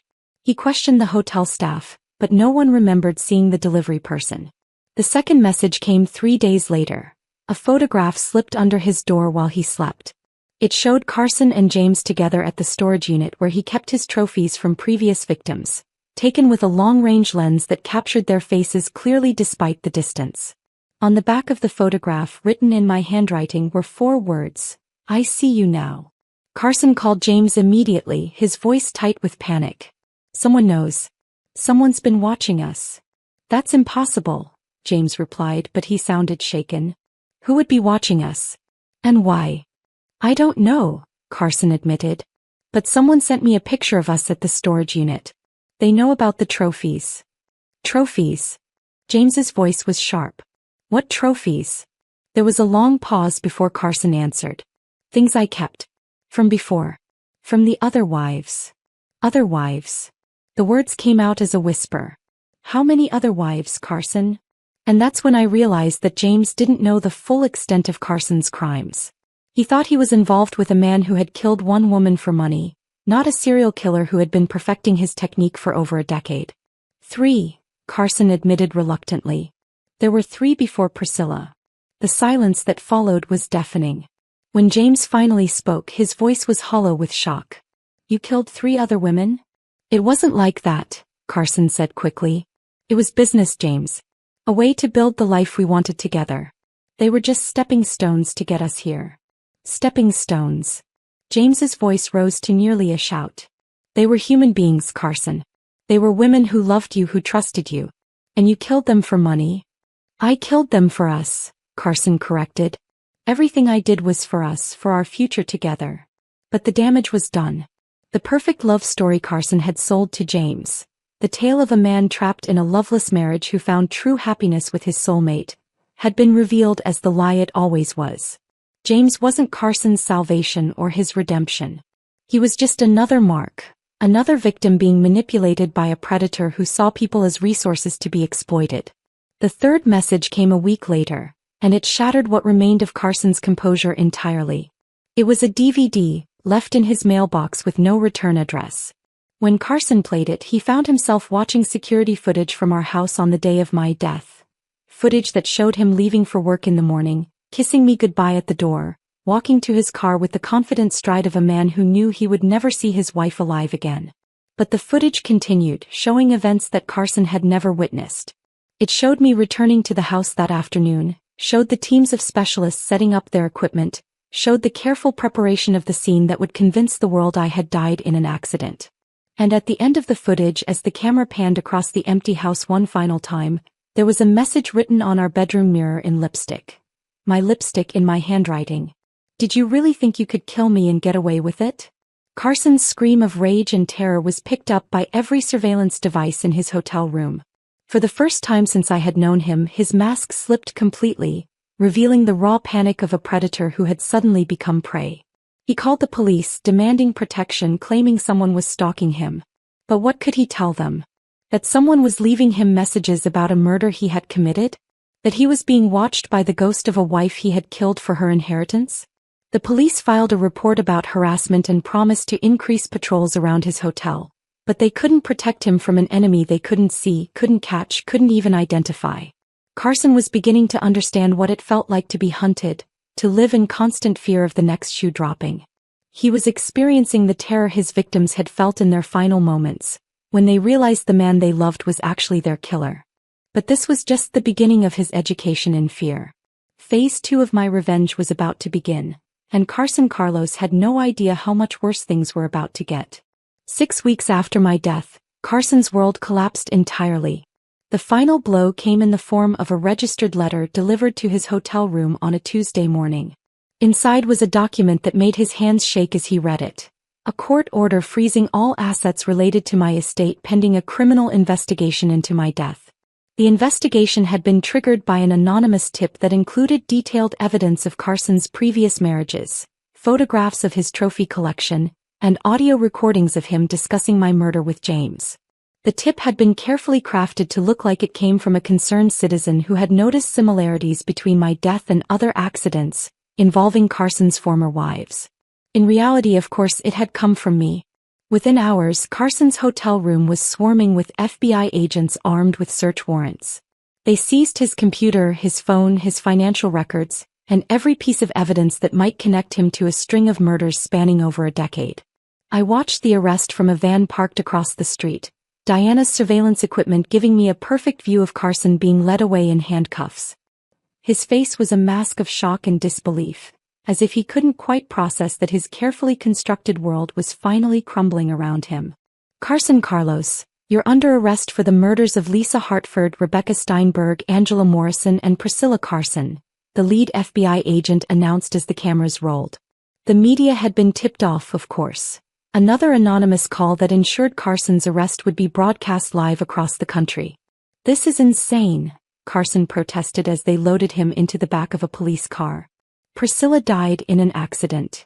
I loved my wife. I would never hurt her." But his protestations fell on deaf ears. The evidence against him was overwhelming, carefully documented and legally obtained through the investigation I had orchestrated from the shadows. The storage unit was raided that same day, revealing the trophies Carson had kept from his victims. Lisa's engagement ring, Rebecca's watch, Angela's pearls, and most damning of all, items that had belonged to me. A necklace I had thought was lost, a bracelet that had supposedly been stolen during a break-in, a photograph from our wedding that Carson had claimed was accidentally damaged. The discovery of my belongings in his trophy collection was particularly devastating to his defense. How could Carson explain possessing items that belonged to a wife he claimed to love, items he had supposedly lost in the gas explosion that killed me? James was arrested as an accessory, his dreams of a wealthy future replaced by the reality of lengthy prison sentences. Under interrogation, he broke quickly, providing detailed testimony about Carson's plans to murder me, his casual discussions of previous killings, his complete lack of remorse for the lives he had taken. He talked about them like they were business transactions, James told investigators, his voice barely above a whisper. Lisa, Rebecca, Angela, they weren't people to him. They were just sources of income, stepping stones to the life he wanted. The media coverage was relentless and devastating. The serial husband, the newspapers called him. The marriage killer. The man who killed for love and money. Carson's photograph was everywhere. Not the handsome, charming man who had swept me off my feet, but the cold-eyed killer who had been revealed when his mask finally slipped. The contrast was jarring, a visual representation of how thoroughly he had deceived everyone who had known him. The trial was a media sensation that lasted 3 months. I attended every day, disguised behind dark glasses and a wig, watching from the gallery as the man who had tried to murder me was systematically destroyed by the evidence I had helped compile. The prosecution painted a picture of a calculating sociopath who had perfected the art of murdering wealthy women for their inheritances. They presented financial records showing how Carson had systematically identified and targeted his victims, psychological profiles demonstrating his complete lack of empathy, and testimony from survivors who had nearly become his victims. Martha Steinberg took the stand to describe her sister's last days, the fear Rebecca had expressed about her husband's increasingly erratic behavior, the suspicious circumstances surrounding her death. Her testimony was powerful and devastating, providing a human face for Carson's crimes that no amount of legal maneuvering could obscure. But the most damaging evidence came from Carson himself. The prosecution played hours of recorded conversations between Carson and James, including the chilling moment when Carson had laughed about my death and called me a naive little bitch, who had finally gotten what she deserved. The jury, 8 women and 4 men, listened to those recordings with expressions of mounting horror and disgust. Several jurors were visibly shaken when they heard Carson discuss the best methods for making my murder look accidental, the casual way he calculated how long he would need to maintain his grieving widower act before he could disappear with James. Carson's defense team tried everything they could think of. They claimed he was being framed by enemies in the financial industry. They suggested that his previous wives' deaths were coincidental, tragic accidents that had been retroactively connected by overzealous investigators. They even attempted to argue that Carson's relationship with James was evidence of emotional instability rather than cold-blooded planning. But the evidence was too overwhelming, too carefully documented, too consistent across multiple victims. The jury saw through every lie, every manipulation, every attempt to portray Carson as anything other than what he was, a serial killer who had spent years perfecting his technique. The verdict was unanimous: guilty on 4 counts of first-degree murder, guilty on multiple counts of fraud and conspiracy, guilty on charges that would ensure Carson spent the rest of his life in prison without the possibility of parole. When the foreman read the verdict, Carson's legs buckled. The confident, charming man who had once swept me off my feet was gone, replaced by a broken shell who finally understood that his carefully constructed world had been nothing but an illusion. But even then, even faced with the complete destruction of everything he had worked for, Carson couldn't resist one final attempt at manipulation. "I loved her," he said when given the chance to address the court before sentencing. "I loved Priscilla more than life itself. Yes, I made mistakes, yes, I hurt people, but everything I did was because I loved her so much it drove me insane." The words were perfectly chosen, designed to elicit sympathy and doubt. Even in defeat, Carson was still performing, still trying to rewrite the narrative to cast himself as a tragic figure rather than a monster. But I had heard those same words too many times to be moved by them. I knew the difference between Carson's performance of love and the real thing. I had lived with his lies for 3 years, had nearly died from his love. The judge was unmoved as well. "Mr. Carlos," she said, her voice sharp with disdain, "you have shown a complete lack of remorse for crimes that destroyed not just your victims, but their families, their friends, everyone who loved them. You are a danger to society, and you will remain incarcerated for the rest of your natural life." Carson's sentencing was the end of one chapter in my story, but not the end of my journey toward justice. There were still loose ends to tie up, still pieces of my old life to reclaim and rebuild. The first step was revealing myself to my father. Jonathan Brooks had aged years in the months since my supposed death. When Victoria brought him to our reunion at a private estate in the Hamptons, he looked like a man who had lost everything that mattered to him. "Priscilla." His voice was barely a whisper as I stepped out of the shadows, removing the wig and glasses that had hidden my identity for so long. "Hello, Dad," I said, and his sob of relief and joy was the most beautiful sound I had heard in months. The reunion was emotional, overwhelming, cathartic in ways I hadn't expected. My father held me like he was afraid I would disappear again, and I found myself crying for the first time since this whole ordeal began. Not tears of grief or rage, but tears of relief that I had survived, that I had won, that the nightmare was finally over. "I'm so sorry," he said over and over again. "I'm so sorry I couldn't protect you from him." "You did protect me," I replied, "by raising me to be strong enough to protect myself." We spent hours talking, processing what had happened, planning what came next. My father had kept Carson Industries running during the months of my supposed death, but the company needed its true heir to guide it into the future. "What do you want to do?" he asked. "About the company, about your life, about everything?" It was a good question. The woman who had died in that gas explosion had been naive, trusting, desperate to be loved. The woman who had emerged from the ashes was harder, smarter, more cautious. She had learned valuable lessons about the darkness that could lurk beneath a charming smile, about the importance of protecting herself and the people she cared about. "I want to live," I said simply. "I want to rebuild Carson Industries into something even stronger than before. I want to honor the memory of Carson's victims by using my survival to help other women who might find themselves in similar situations." And that's exactly what I did. Over the following months, I established the Priscilla Carson Foundation, a non-profit organization dedicated to helping victims of domestic violence and financial abuse. We provided legal assistance, financial support, and safe houses for women trying to escape dangerous relationships. We funded research into the psychological profiles of predators like Carson, helping law enforcement identify and stop them before they could claim more victims. The Foundation's first major case came 6 months after Carson's conviction, when a young woman named Miriam contacted us through our anonymous hotline. Her story was hauntingly familiar.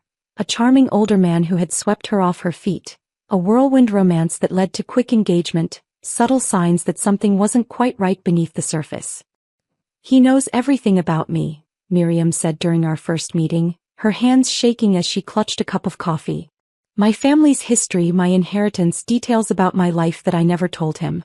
It's like he studied me before we even met."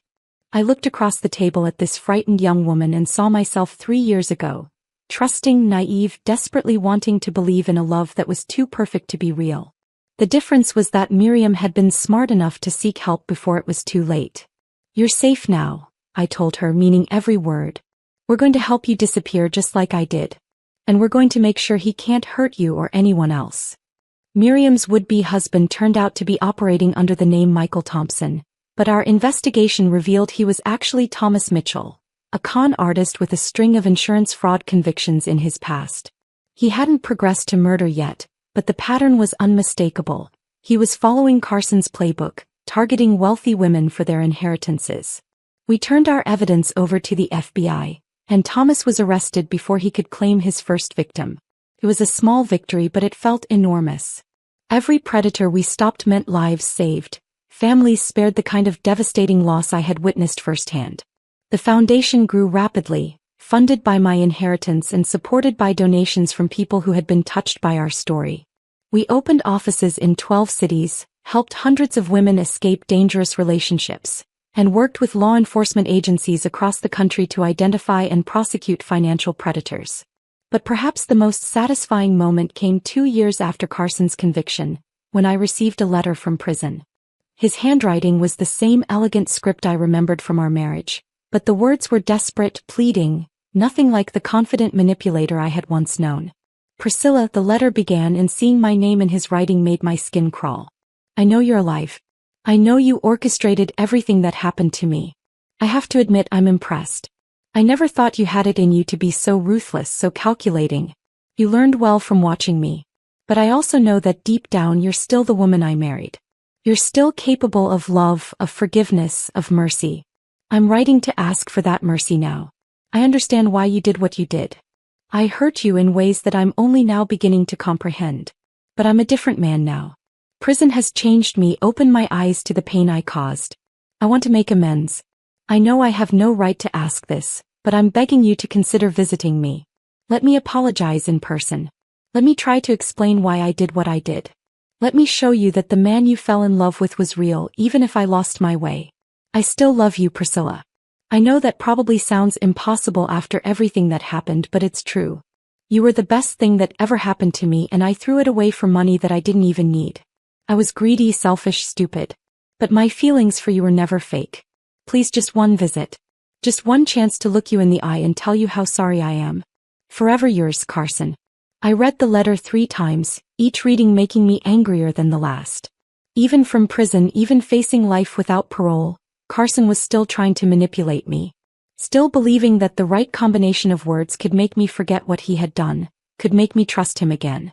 The most infuriating part was that he thought he could claim credit for teaching me to be ruthless and calculating. As if my ability to outmaneuver him was somehow his accomplishment rather than my own. I wrote back. A single sentence on expensive stationery that I knew would cut him deeper than any lengthy response. I was never yours and you were never mine. I never heard from Carson again. 5 years have passed since Carson's conviction, and I find myself reflecting on the woman I used to be versus the woman I've become. The naive, trusting Priscilla who fell for a sociopath's lies is gone forever, but I'm not sure I mourn her loss anymore. The new Priscilla is harder, more cautious, more perceptive about the darkness that can lurk beneath a charming exterior. She doesn't trust easily, doesn't give her heart away to the first man who pays her attention. She's learned to value herself not for her ability to love others, but for her own strength, intelligence, and resilience. Carson Industries has thrived under my leadership, transforming into exactly the kind of sustainable manufacturing company I had envisioned during those long nights of planning my fake death. We've become an industry leader in environmental responsibility, a model for how businesses can prioritize both profit and purpose. The Priscilla Carson Foundation has helped over 3,000 women escape dangerous relationships, and our research has contributed to new legislation making it easier to prosecute financial predators. We've created a network of resources that didn't exist when I needed them, hopefully ensuring that fewer women will face the kind of isolation and terror I experienced. I've testified before Congress about domestic financial abuse, spoken at conferences around the world about recognizing the warning signs of predatory relationships, and written a best-selling memoir about my experience. The book's proceeds go entirely to the foundation, funding our work to protect other women from monsters like Carson. But perhaps the most important change is personal. I've learned to trust again. Not blindly, not naively, but with the wisdom that comes from having survived betrayal and emerged stronger. His name is Dr. Marcus Webb, and he's a forensic psychologist who works with law enforcement to profile serial offenders. We met at a conference where I was speaking about financial predators, and he was presenting research on the psychological patterns of serial killers who target romantic partners. Marcus knows my story, understands my caution, respects the boundaries I've built around my heart. He's patient with my need to verify, to investigate, to protect myself in ways that would seem paranoid to someone who hadn't lived through what I experienced. I ran a background check on you, I told him after our third date, expecting him to be offended. Marcus just laughed. I would have been disappointed if you hadn't. What did you find? Clean record, consistent employment history, no pattern of targeting wealthy women for their inheritances, I replied, only half joking. Well, that's a relief, he said with a grin. I was worried I might be a secret serial killer and just not know it. The fact that he could joke about my paranoia, that he understood it came from trauma rather than craziness, told me more about his character than any background check ever could. We've been together for 2 years now and I'm slowly learning to love again, not with the desperate, all-consuming passion I felt for Carson, but with something deeper, more grounded, more real.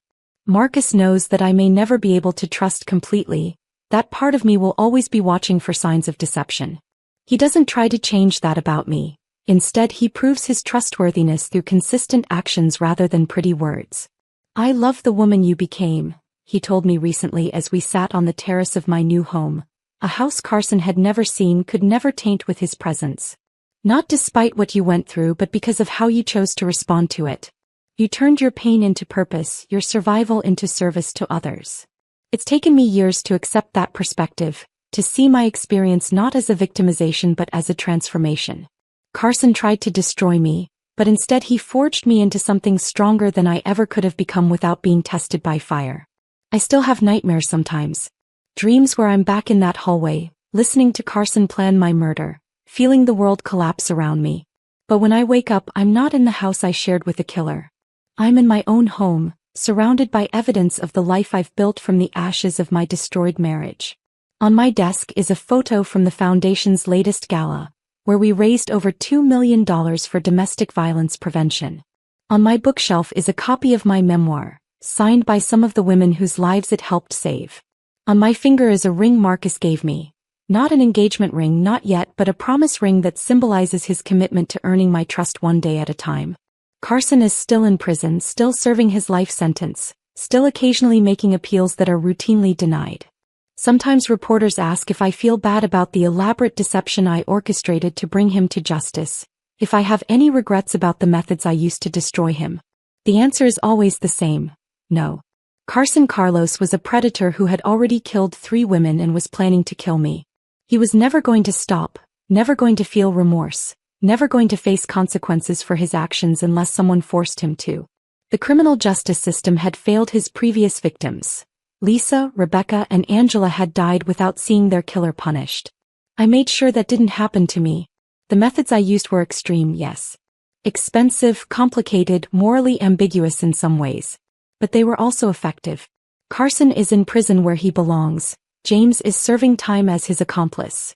And their story has become a cautionary tale that has helped other women recognize similar predators in their own lives. I don't consider myself a vigilante or a hero. I'm simply a survivor who refused to let her would-be killer win. I'm a woman who learned that sometimes the only way to fight a monster is to become something more dangerous than the monster itself. The old Priscilla would have been horrified by the cold calculation I displayed in orchestrating Carson's downfall.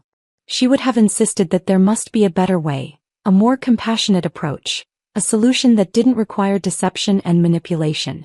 But the old Priscilla was also the kind of woman who could be fooled by a sociopath's lies, who could spend 3 years sleeping next to her own would-be murderer without realizing the danger. She was kind, trusting, naive, and those qualities nearly got her killed. The new Priscilla is harder, more suspicious, less willing to take people at face value. She's also more effective at protecting herself and others, more capable of recognizing threats before they become deadly, more able to survive in a world where charm can mask murderous intent.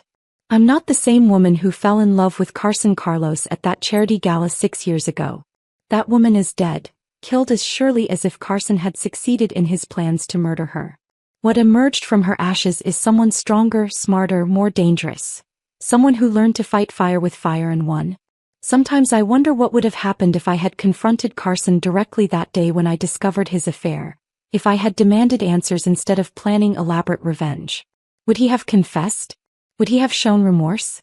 Would there have been some way to salvage something from the wreckage of our marriage? But those thoughts never last long. I know Carson too well now to believe in fairy tale endings. He was a killer, plain and simple. A predator who saw people as prey and felt no genuine emotion except when it served his purposes. Confronting him would have accomplished nothing except accelerating his timeline for my murder. No, the path I chose was the only one that led to justice. Not just for me but for Lisa, Rebecca, Angela, and all the other women Carson might have killed if I hadn't stopped him. At night, when I look up at the stars from my terrace, I sometimes think about those 3 women who weren't as lucky as I was. They trusted the wrong man, loved someone who saw them as nothing more than walking bank accounts, died believing they were cherished when they were actually being hunted. I survived because I was suspicious enough to investigate when something felt wrong, wealthy enough to afford the kind of elaborate deception that exposed Carson's true nature, and ruthless enough to see my plan through to its conclusion. Not every woman would have those advantages, those resources, those particular combination of skills and circumstances. That's why the foundation matters so much to me. It's my way of extending the same protections I had to women who might not otherwise have access to them. Every woman we help escape a dangerous relationship, every predator we help law enforcement identify and prosecute, every educational program we fund, it's all part of ensuring that Carson's victims didn't die in vain. Their deaths taught me that evil exists, that it can wear a beautiful face and speak loving words while planning unspeakable acts. But their memory also drives me to make sure that fewer women suffer the same fate, that the lessons learned from their tragedies help protect others from similar predators. I am not the woman Carson Carlos tried to kill. I am not the naive heiress who believed in fairy tale romances and happily ever after. I am not the trusting wife who slept peacefully beside a man who was slowly poisoning her coffee. I am the woman who fought back. The woman who refused to be a victim. The woman who turned the tables on her would-be killer and watched him fall into the trap he had built for her. I am Priscilla Carson's survivor, and I am exactly who I was meant to become. The story that began with betrayal and attempted murder ends with justice, growth, and the kind of hard-won wisdom that only comes from surviving the unthinkable. Carson thought he could destroy me, but instead he created something far more dangerous than he ever imagined. He created a woman who refuses to be anyone's victim ever again. And in the end, that was his greatest mistake, and my greatest victory.